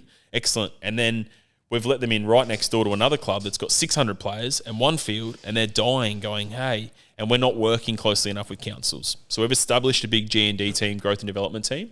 They'll work with local councils, and we're going to start to have those conversations, and they're going to be difficult conversations with clubs about saying... But it's almost like what you deserve. What does a merger look like? Yeah. Correct. And or, hey, you know what? You've got 2 fields there. This towards what you deserve. You can have that on your Friday night, but the other pitch utilisation has to go to this club. We've got this one area, I won't mention the club, this one facility in very close in the CBD, Metro Melbourne. So there's 3 clubs that play out of this one facility. It's one pitch. One of the clubs has a senior men's. One of the clubs has a senior women's. The other part of one of the clubs has a junior program. And I've just said to them, you're a club. You're one club. You're not 3. You're one club. And you're going to be a brilliant club too because you've got everything. Yeah. You've got senior men, women and juniors. None of them want to talk to each other. And it's like, this is when we talk about what's in the best interest of football. Yeah. So we need to sit down and break bread and go, how can we help you become one club? You can still maintain your history, right? I think I know the club. Oh, don't mention it. Don't mention it. I think I know. They all play at the same facility. Yeah. One came to my head recently. I know. I've got no idea, but one came to my head recently, a state league team, again, won't mention, that apparently have the best facility. Some have said it's the best facility in Melbourne, but it's ran horribly, apparently. That shouldn't... And these are the conversations we need to have with council, because we've got some other, I may know this club as well, but we've got some other clubs who haven't paid their bills, and we need to have a better governance structure on our clubs to hold them accountable and say, I'll be honest, if you're not keeping the facility in good nick, you're not working with council, you're not paying your bills, you're not affiliating, doing the right things by us, maybe you're not going to be in our comps next year. Yeah. That'll be the difficult conversations to have, right? It has to be had, though. It has to be had and say, you know what? But we'll go to council and go, by the way, we don't want to lose this facility. This is good green space. We've got a club up the road. Yeah. And there's one club as well. I will just call this club. It's Essendon Royals. Yep. Right? They are bursting at the seams. They actually turn kids away every year. Really? Yeah, they have to, because they don't have enough green space. And we've got other clubs in the neighbouring areas who ideally the kids should go to those clubs, but they don't always have maybe the best experiences. Yeah. But they're a good example that we need to look at, okay, how do we get them more green space, right? Fuck. Because they're turning away. They're turning away. I was speaking to a parent tonight. He's like, we went to play soccer, football. Unfortunately, Essendon couldn't fit us in. We've ended up playing AFL. We've lost that kid now. Oh, shit. So there's frustrating stories. Yeah. There was tons that come in. Thank you, everyone listening who sent in questions. There was so many that came in. I sort of had to just filter through what I thought. I'm not the end-all be-all, but what I thought was important. Because some of them were just silly. Let's be real. I guess the last thing I want to do in terms of the questions is, and again, this could be a long convo, but what are the biggest challenges in terms of the second division coming in from your end? Because people have also brought up what happens when South and Avondale go there? Is there extra spots going into the NPL? What is the biggest challenge on Football Victoria's end? Yep. Good question. It's probably at this point, with respect to FAs, probably just the unknown. We're not sure what it looks like at this stage. Okay. So we don't have an inside scoop. It's been kept behind pretty tightly kept secret behind closed doors. They're working with BDO, who's a consultancy firm, to look at what the best case scenario for the NST looks like. I want to be clear, because I have conversations with, whether it's Avondale, South, Preston, who are the three obviously publicly named clubs, that we certainly support the concept of NST. I think we talk about promotion relegation in other states. I think ultimately our game needs it in Australia. Yep. What it looks like is probably always going to be a big debate. From our perspective, we did write regulations at the start of the year to say those three clubs, should it go ahead. Now, when I say should, it wasn't because we're doubting it. It's just we needed to also safeguard those clubs that shouldn't it go ahead. We didn't want to say that when the NST proceeds, it doesn't, and we've told them they're already gone, and all of a sudden they can't fit into our structures anymore. So we've got two scenarios. If it goes ahead next year, right, those three absolutely go up. Yep. And what we've allowed for is they would come into VPL 2 with their almost similar to the A-League clubs with their 23s playing in that level of competition. Yep. But to your point, everyone would then cycle up. So then we'd have extra promotion spots. Yeah. So Right. there is a graphic that's been circulated to all of the clubs. So if people aren't sure, punters, players, they should absolutely ask the club, because all the club admins would have this. But I think it's something along the lines of, and the maths might catch me out here off the top of my head, but obviously we've got Avondale and Preston, Avondale and South who are in NPL, so they would go up. Preston currently sitting in VPL 1, but they're sitting in a promotion spot. What that would mean if they go up is we would, I think, promote 3 and only relegate 1. So it's important we always have relegation. But then wouldn't the league's growing every year then? No. So if they go out, so Avondale and South go out, so that just creates 12. So we've got 14 at the moment. They go out, that's 12. Yep. Right? We're then going to promote 3, which creates 15. From NPL. Relegate Oh, 1. okay. Yeah, Okay. from BPL. So then, Yeah. So we did it so that the numbers always end up 14, and what will be 14 next year. And then same way down from VPL 1 to 2. I think we'd promote 4 from memory from VPL 2, which would create it because Preston are going out. I need this on keep the paper. numbers the same. Keeping the numbers the same, essentially. Yep. And the relegation becomes my only thing to all the clubs who are, as we know, as is football, which is great, fighting relegation in those leagues at the moment. Don't bank on the fact that it might happen. You've still got to bank on that we've put it as it's 2 up, 2 down. And if it happens, as we always know, it's a nice little freebie you've got here. You didn't get relegated. We have to keep relegation. I've lived a life in Queensland where for years and years with restructures and teams moving out, we didn't relegate anyone for about 3 years. And so what happened is you just have no accountability. Because clubs go, we're not going to get relegated. It's the same issue we have with the A-League to an extent, right? There's no Newcastle, if they bottom out one year, 10 rounds into the season, what's the worry? Emil Heskey said it really good. He said it on I think it was a pod or an interview he had recently. Oh, we said this last week on the pod. It was a Reddit thing. Oh, was it Reddit? Yeah. Yeah, and he said the league's too relaxed. Yeah, it's relaxed. Yeah. Yeah, they were like, there's no accountability. Like, Yes. the boys don't worry because we can't get relegated. They go to the what? beach. I thought about that the other day, and I thought the AFL doesn't have any promotion relegation. What? They got finals. It's never been a thing in their sport, I don't think. I know, but It's no mercy. why? What are they accountable for then? How does the? You know what Well, I'm saying? I think it's different because I get your point for sure. I think it's different because with the AFL, like, It's the only it's so league. cyclical that like The draft makes it draft, cyclic anyway. yeah. So you'll get an even, like, there's an equaliser in the draft. And Yeah. so in the AFL, if you do poorly, I think what you'll find, and to any North fans out there, I'm sorry if you're struggling 5 years, but ultimately what's happened is the last 2-3 seasons at the end when they're still getting flogged, they've found an opportunity at least to play good young players and get them legs. Yes. Like, they're holding themselves accountable that way. They're getting good young talent through, and then we'll see them for 10 years be accountable. yeah, right. yeah, they'll get the It's best. just different. The lower you finish, you get a higher draft. We had a while to do that, but didn't seem to do it in the Yeah. very well. There was going to be a draft in the A League. No, I'm saying like the opportunity to play young players and all that stuff. Oh yeah. That's a whole nother thing. Can I just ask you on the, you said a few times we need to be better, and I keep going in my head to FA, and obviously these things take time. Everything takes time, and so much work. Are you understaffed, and is Football Australia understaffed? No, I'm not gonna agree to that. I don't think we are. As in, I'm not gonna give ourselves an excuse or a reason to say we are. Yeah. I don't think we are. I think my observations of football in Victoria are tenfold, but there's a couple of things for us. I think our systems and our organisation knows this. The strategy, also the last pillar that I didn't touch on, was future, and it's technology. We are archaic. Some of our processes are archaic. Our opportunities to collaborate aren't as fresh as they should be. But the exciting thing is we're working in that right direction. So when we bring in some new programs and new systems, we'll be harnessing our resources a little bit better. I think at the moment we're probably, the word I'd use is optimal. We're not understaffed. We're certainly not overstaffed. I think we're okay. Yeah. What I think, I've got so many thoughts, Rash. Like, I think we've prioritised certain things over other things. So football operations being my obviously passion and my bread and butter, is we've forgotten about what it's like and the product and the experience from a 5-year-old through to a parent and seniors, and we've prioritised other elements of the game, whatever that looks like, whether it be pathways, and that's part of it too, don't be wrong, but making sure we have good positive experiences, it needs to be vital to our game going forward.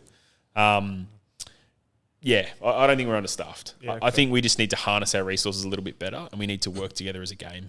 Like something specific, right? Like coaching licenses courses. You said there was 2 years where they didn't run them. Like why does that happen? How does that happen? Because I think there was a little bit of probably control. Like, so FA has to run A licenses, and we had just a random gulf that happened, a gap in skill set where there wasn't enough educators available to deliver the courses, because a couple of people moved overseas and do you know what I mean, or didn't want to coach anymore, didn't want to educate.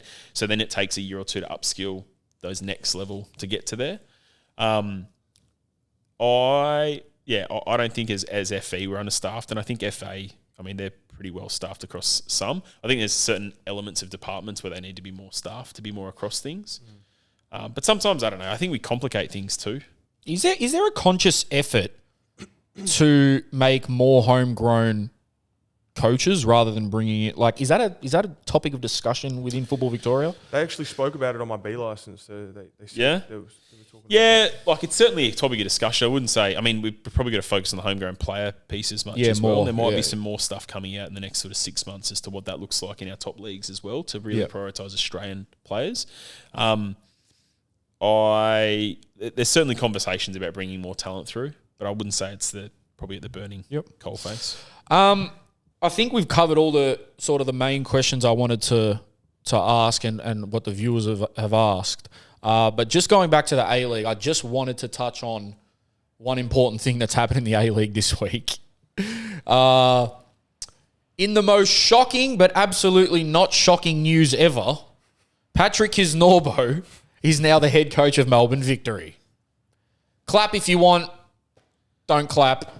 I don't know how to feel. What I will say is that it's a bit weird. It's a bit weird. Like, on one hand, I get that rival coaches join teams. Mourinho's done Spurs and Chelsea. Inter players have played for AC. Gallas has played for Chelsea, Arsenal, Tottenham. Yes, it happens overseas, but I feel like it happens a lot in the A-League because of how recycled everything is. And from my understanding, Patrick was, under the CFG, the City Football Group, does well with Melbourne City. Now, for those who don't understand the rivalry, this is a former captain, youth, women's, and most successful men's coach joining their direct, most bitter, most hated, most closest rival. So that's why it is a bit weird for those who don't know, for our international listeners or whatever. But so he was at CFG. He goes to Troyes, goes horribly. They get relegated, I believe. Yep. So he's out of a job. I get it. Why wouldn't, your family's in Melbourne, come back here, you're almost a shoo-in to win the league. Like, players want to, from what I've heard from players that have played under him, they want to die for him on the pitch. He plays good football. He's very detailed-oriented, from what I've gathered. So there are some pros for Victory fans, I guess, that, Victory will be in good stead, I think, for the next 1 or 2 years. But then he's just going to use the A-League to get back on his feet and then fuck off again. So does that help the league? Well, it doesn't help the marketing of a Classico and a rivalry, does it? But all that went out the does window. it though? Because now it's Kis Norbo's returning. I don't know. It just makes it seem like it is a marketing thing, and it's not real. That's what it feels like to me. What do you reckon, Dan? What can you say? What can I say? I would actually probably take it from a different lens. I think you're right. I can see both lenses as to whether it's both angles as to whether it's a good thing or a bad thing for the marketing. I think, one, it's a good thing to have him back in the league. It is an interesting decision. I think it actually more signals the intent from Victory. I think that's a huge thing from them. Yeah. I've had some conversations of late with some people in Victory, and they're absolutely hell-bent on restoring what they believe is their sort of title as that club. Yeah. And I can see what you're saying, though, that it might be a case of he's back in the league for a year or two and then on to greener pastures. Yeah. I think it's more, though, it's probably more on Victory that we should maybe be looking at and going, well, they've made a decision to bring on what was their sort of... can we really begrudge... It's one of those things, we talk about players, right? Can we really begrudge a coach who's offered an opportunity taking that? Would we begrudge I'm more from the club side. Yeah, you're not going to say no. But that's the thing is, I think City have flagged their intention. They've said, you know what, I'm not worried about the history. We just want to do well. We think this guy's the person that's going to take us to the promised land. I don't know. Yeah. I think as well, because I know how City Football Group works, they like to shift around their moving parts. Like, this player goes on loan there, that coach might do well there, so he comes here. From what I've gathered, it's Kuhl's doing well at Yokohama, I believe, their City group. Yeah, I'm actually not doing as well. I checked them on the weekend. They're 13th. I thought they were going for the league, or was that last year? They got 2 games in hand. The 2 wins will put them into, I think, 6th or 7th, but they're 13th at the moment. When were they in a final? Was that recent? Yeah, so it must have been the league. They had the a League Cup. Okay. Yeah, a League Cup. But no, I had a look at this as well because that's interesting. Yeah, maybe I was wrong. Yeah, no, I'm not trying to start a beef. I reckon your pod goes as far to Harry Kuhl as well. I'm not going to start a beef with Harry, but he doesn't seem to have had the most successful coaching career. Port Vale and Crawley Town, it's called, and even he was Celtics reserves, whatever, and just. I mean, even on that point, I think Girona now, they've made Champions League. They're not going to change their coach. Why would they bring in Paddy Kaznorbo, with all due respect? Who else is in City Football Group? New York, I'm not too sure how they're doing, but no one was screaming out for a coach more than Troyes were. Yep. And it didn't go well. That could be wrong. That's just how I view the situation. So he's probably thought, I have to coach or else I'm going to become irrelevant. Because if you don't coach for 3 or 4 years... I actually reckon he'll win the league. 100%. I think Victory, as I said, I think this is a big statement from them to signal their intent. Yeah. This is huge for them. I think They were a bee's they'll dick win away that. last year, Yeah. right? And everyone thought, and everyone thought Popper was, I don't like the way he plays football. Blah, blah, blah. I'm not a tactical. Can guy, I just whatever. clarify, when we say win the league, do we mean win the league or do we mean win the grand final? Yeah. 'Cause I just want to, this is something that bugbears me for Victoria, seems to be worse than it was in Queensland. Yes. If you win the league, you're first past the post at the end of the regular season, right? Do we agree with that? For me, it's like the it's the NPL league. too. For me, it's Yeah, not the final. I don't For care me- about the final. Well, I don't not care about the final. The Yeah. final's awesome for a marketing perspective, but it's the league for me. I always just thought if it's football, it should be. I get why they did it. Model it after AFL. Bring fans in. Rah rah rah. It should just be the cherry on top of the cake, though. You just get this extra little bit of silverware. So Yes. I'll give you a good example that we've changed. This is little things that I want to have some influence on. Avondale won the league last year. They won the grand final as well, right? In Well the done, NPL Gav. men's. Yep. Yes. But Yes, he goes. they didn't have a trophy for winning the league. Did they not? No, they got a plate. Yeah. It's like this little plate. And I you didn't were even... covering your dick with it, weren't you? Yeah. Yeah, I think internally we need to celebrate that more. No, we brought a trophy. And I gave them one after the fact, unfortunately. I said, what am I taking out to celebrate with them? And they're like, here's a plate. yeah. And I said, medals? No. Do we have like a call flute? No. Come on. Like, Yeah. what? Yeah, These guys are the best team for the last 27, 26 rounds. Yeah, let the fake football fans celebrate the grand final, but internally football fans Well, it's celebrate like the league. If you finish Celebrate sixth, the league. you can win the final. It doesn't make sense. Well, okay. To answer your question, I genuinely think they could do both. Yeah, I think Victory can do both. I think they can do both. He's done it before at City. I think he won 3 premiers one grand final. and I one reckon. grand final. Yeah.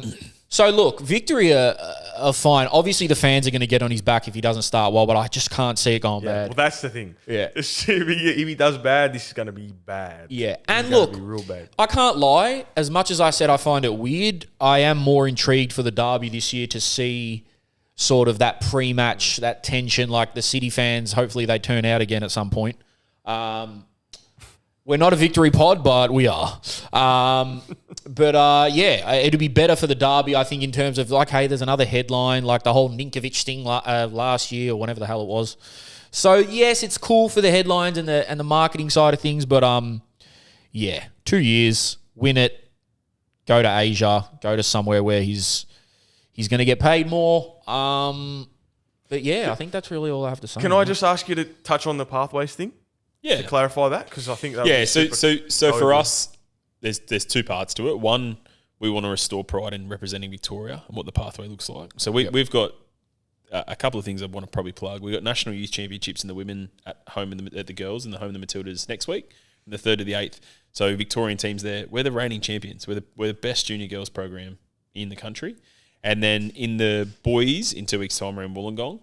What's happened over a period of time is we still pick these teams, but they seem to have almost just been lost in the wash. Like playing for Victoria doesn't seem to have the same gravitas or it doesn't have the same passion that it potentially used to. Oh, So it it's It about was the be all and end all. it was the be all and end all. Yeah. Like it was the same when I was going to play for Queensland. You play for your state. Right? Yeah. Your state, I didn't make it past the first round. I was shattered. Yeah. So and this is about us telling those stories, restoring great pride, having programs all the way. We'll start bringing back in from like sort of 13s all the way to 18s, and then we'll just even start engaging other states. And we've done it. We did it with the men's last year. We played a game against and the women's a game against Queensland. But we want to start restoring some really great pride. I remember that. to the states. Yeah. And then the second part of that is really being clear on what the pathway is. So we realise that there's no path is linear. It's not like you come in at the Sixers, you get picked into SAP and NPL, and you just go like that, because people go in and out.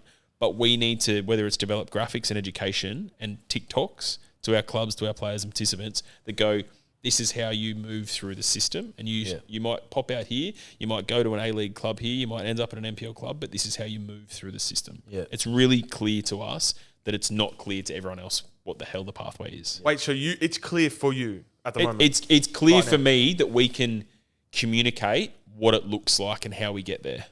But what I mean is it actually clear for you at the moment what it looks like? I would say 85 to 90% of it. I think the NPL junior boys, to earlier comments, probably muddle it.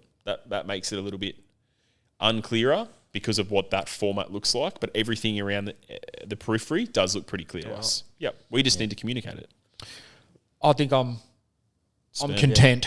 I got some really You had a good question only for me about question state I- leagues. You had something about state leagues you texted me about. state leagues. Something about Pro Rel. Oh yeah. If he We gives were. you $2,000, can you get Lindell up a league? How much We're money staying up. We're staying up. No, we might not. Are they in relegation? VPL 2 is going to 14 next year.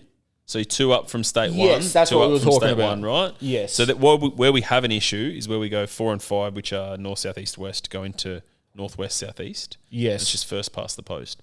But I wanted to probably just plug here, we are looking at what that looks like because it isn't, I don't love only having one team get promoted from each of the 4s to the 3s. And so we might look at another structure. So that was probably what you were going to touch on. Yeah, because too. me and Rash wanted to do a video basically on just really as simple as we can breaking down. Because you see people in New South Wales ask me, how does it work in Victoria? Or people overseas, like, how does it work there? I think Victoria has the coolest system. We have the best system in We the, have the in best the country. system. In, in the country. Yep. It is the clearest, apart from some little bits and pieces we can talk about now. But Yep. we are the only state, in my opinion, that you can genuinely enter at 5 and end up here or the other way around. That's the coolest to me. Because it's like England. And, I think they have the best pyramid in the world. 92 teams. You can really, dream runs can happen. Yep. And I think that's similar in Victoria, but like fucking New South Wales, like what? Yep. So the challenge, and then Queensland have got a challenge where it only exists in SEQ because if you're in Cairns and Townsville, you can't play NPL. The cost is too high, right? So you sort of Fuck, stopped by imagine region. going from Cairns to fucking Gold Coast every week. We had it. So we had it, and there was a big subsidy. So we used to have to, as a governing body, we'd subsidise. Cairns would come down every second week, and all the other weeks. Drive? The teams, no, fly. You can imagine the play. This is what we were in that state. We had a Cairns team, a Townsville team, a Mackay team, a Central Queensland team, and a Bundaberg team. Might as well have a fucking team in Bali. Yeah. Yeah. Talk about A-League costs. Like, they made it work, though. It's just every weekend you're flying up and down the coastline. It's crazy. Flying in NPL, that doesn't happen in any other states, does it? No. I've never heard of that before. No. So West is all based in Perth. Yeah. South Australia is effectively all around Adelaide with a bit of regions. Darwin doesn't have, or NT doesn't have an NPL. No, the rest of it doesn't happen. It was crazy. That's the costs. That probably proves the roof. NST can work, actually, in hindsight. The NST can work because it worked in Hey, Queensland. thank you for everyone in the comments saying it's never going to work. It can We work. were fucking flying to Cairns every weekend, buddy. We were flying to Cairns, Townsville, Mackay, all the rest every weekend. Yeah, everyone in the comments saying it's never going to work, and I'm thinking, well, you hear shit like that, it probably can. It can work. Like you'll be right. South Melbourne can go to fucking Wollongong or wherever the hell. I don't even know what other Wolves. teams are in. Yeah. The Wolves. Are they one of the teams? Yeah. Wolves, Sydney Olympic, RPR, Sydney United, Marconi, Preston, Avondale, South. Isn't Adelaide City or something? No, They were probably part of the early process, but they haven't been announced. I can't wait. Unless you've honestly. got a scoop. I've got a question. I got too. nothing for you, brother. That I feel like I get asked all the time, and I think you did answer it for me anyway, but why is the transfer window in the NPL so late in the season? Yeah, because and it's a good question. I want to harp on this as well, because again, TikTok might be our way of handling these questions. Because we're stipulated or dictated to by FA and FIFA. Yeah, I thought so. That's simply all it is. So we have to comply with that. So we opened as early as we could, which was yesterday. And we've actually, so this is now, so under FIFA statutes, every country gets 2 windows. You get a 12-week and a 4-weeker. This is actually Australia's 12-week window. We as NPL across the country have decided we're only going to let it be 2 weeks because we're not going to let people sign in the grand final week, right? So we've gone 2 weeks. And on the flip side, the 4-week window we have is, and this is obviously the A-League's preseason window, which needs to be the longest one for 12. And then as we go around to January, February, we've got a 4-week window, which is our preseason, which I'd love to be longer, but that's the mid-season window for A-League clubs. Yeah, so it's in conjunction with A-League. It's in conjunction with A-League, and it's everywhere across the world. We've pushed really hard. What's shit about it, to be blunt, is it's 7 weeks. We ideally really want 10, 11, 12 weeks to go so it can have an impact on Pro Rel. Well, I think that's the biggest right? argument with, since I've been in the league, is that you're either done and you're signing players way too late with, It's all right. If you actually don't have a pro license lodged with the the Football Victoria, you can fucking leave whenever you want anyway. No, but it's not that. It's not that, because then it's, if you do want to try and win the league, it's too late in the season. Or if you're struggling and you want to stay up, Yeah. There's only so many points you can pick up. Someone said to me, but 7 weeks, 3 points a game, 21 points. I'm like, but how hard is it? And we've all lived it like chemistry. You bring these 3 new players in. You got They're not just going to go. Well, you've seen, I won't name clubs, but you've seen the clubs bring in 7, 8 players hoping for success. Good luck. And it goes totally wrong. Yeah, it goes the other way. Yeah. We've seen it. Like we'll do a wrap on it next week. We'll do some announcements around who's moved. And everyone already know. That's what I love about Football Victoria. Everyone talks. But there's some clubs that are moving some players on and signing 7 or 8 players at once. Yeah. And we go down a rabbit hole if we go. You're going to get emotional. But there's so many clubs that are like I'm getting calls this week being like, oh, you know this player? Can you give me the contact of this guy? And it's like, dude, you're not going to win the league. You're not going to get relegated. Yep. Like, Gavin's like, don't look at him, look at me. But this is the thing. We need to do a better job of communicating that with clubs because I went to a joint, got a panini the other day, Piccolo Panini in Hawthorn. Shout out Piccolo. You guys know this? Yeah, they probably these boys watch, all play football. They had copers in the wall and I was like, who's the football fan? They're talking. And I said, I'm at FE and they said, you, tell us what's going on with this transfer window. It's bullshit. And I said, boys, this is how it works. And they're like, oh, okay, fair enough. We didn't know that. So everyone was angry over it being all these weird times, but just had no idea it was in conjunction with the A-Leagues. Yep. How aware are you guys of the hatred and criticism that comes the way of FFV? Like, are you aware of it? Yeah, I'm acutely aware of it. Like, when I actually think it's born from not knowing. So a couple of things. Again, we don't communicate as well as we should. Of course. I also think, and this is a big thing for me in my experience, and hopefully coming on the pod debunk some of this, we actually don't have an identity and a personality. So when I go out to clubs, everyone goes, "Oh, this guy knows what he's talking about." I'm sorry to pat myself on the back, but like that's how it works. Oh, okay, they've got an identity now, as in, and maybe you're going to go somewhere else. No, I've got something personal on this, but keep going. Like, they don't know who FE is, and I'll make a point if I go to any game, and it might be a general punter. I don't wear this when I go there. I wear this. I just wear a general shirt, and I'll just go up and start yarning. I was chatting to this guy at Birrell, Dylan Lomas, he's a lovely guy. And he sort of started just giving, he didn't know who I was, and I was dropping some stuff, and he was just giving me all this constructive, and I'm going to say it was actually really constructive. It wasn't really rude, constructive feedback on FE. He's like, oh, so what do you do again? I was like, oh, I'm the head of football ops at FE. And he's like, oh. And I was like, mate, I love this. This is great. You need to tell us this, and we need to provide more avenues for clubs and players to tell. We need to communicate with players, we need to communicate with clubs, and we need to get the feedback. Last point. Because this one's the most important point of the day because it's revolving around me. My collective sort of Sunday 3 p.m, we tried to do something with Football Victoria and we got in touch with the media guys. I was like, oh, cool. And then I had like a FaceTime with them, really nice guys, and like, we can work on some projects, whatever. And then they said, actually, we've seen your TikToks. I don't know if you've seen my personal one. I've seen your TikToks. Okay. So they're like, probably doesn't look the best. And I go, fair enough. I get it. But I always, even I said to the media guys, I said, and I know that it's not a federation's job to be a media hub because no one looks at the English FA and thinks, oh, cool media content guys. Like, you guys have a job to run football. We're not here to fucking piss fart around. But I always said that it would be better for the average fan or the people at the clubs or whatever if the Football Victoria had a better presence online and maybe we're a little bit more open with things or open to collaborating with content creators. This is me being selfish, but content creators or clubs or, doing little challenges or just little videos to hey, we're not the super serious guys 24/7. It comes back to the start of the whole pod, which you said the fragmentation, right? And that's a conduit to connect with the people on the ground, the kids, the people, the cultures in the clubs and that kind of stuff is people like you that might not be that politically correct from the... Yeah.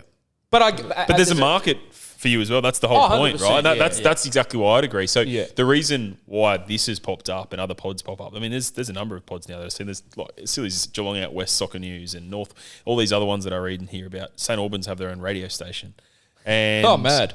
Yeah, Dynamo TV or something. That's sick. Anyway, these have all popped up because we probably haven't had as much of a presence as we need Yeah. to, right? Yeah. And so I think there's a blend though. So for me, there's a couple of comments. Like very occasionally, I've got access to the admin side of Facebook. I'll comment back. But there's two parts. Go fuck yourself. Yeah. If there's Dan. any cheeky comments, they're generally coming from me. But there's two parts to this. There's moments where we need to be serious, and I'll give good replies. As in, they'll go, "But this is bullshit. Why do you do this for?" And I'll go, "Well, this is why." Yeah. And I'll give it. And then there's other moments where someone will just tee off, and I'll go, "Here's a chance for me to be a bit cheeky, and just have a bit of personality." And it won't. I'm not going to breach any professional standards here or be offensive, but it might be a chance. We see AFL clubs do it all the time, right? Yeah. Oh, you should see the prem ones. The admins have a go at each other. Yeah, how good is it? Yeah, How it's good is good. it? It's good. And then there's other times where they have to release serious information. They do it in that light, and we just need to again find how we balance. deliver that. Yeah, the balance for that. I'm content, boys, and I've got to get to work. So I think if there's anything else, What do you do? Time goes fast. You Eh? gigolo. yes, I'm a gigolo. I'm a man of the night. Yeah, I'm curious what you're doing at 9:40 on Wednesday night. Exactly. I'll tell you after. That's what I'm saying. Go to work. Night shift, baby. She must be paying good. Goddamn. Well, I Someone's do, got to pay for the fucking pod. I do watch your TikTok, and I thought it was nice. These are the sort of content pieces I love. I just think, as I said, personality, identity. We need people who are presence in. I'm sorry to cut you off and give the final piece, but No, you're right. we need presence at games. Like there's a lot of as well. There's sometimes we know staff don't get out and be as present as much as they need to. We need to live and breathe it, right? We want people who are passionate, who have some skin in the game.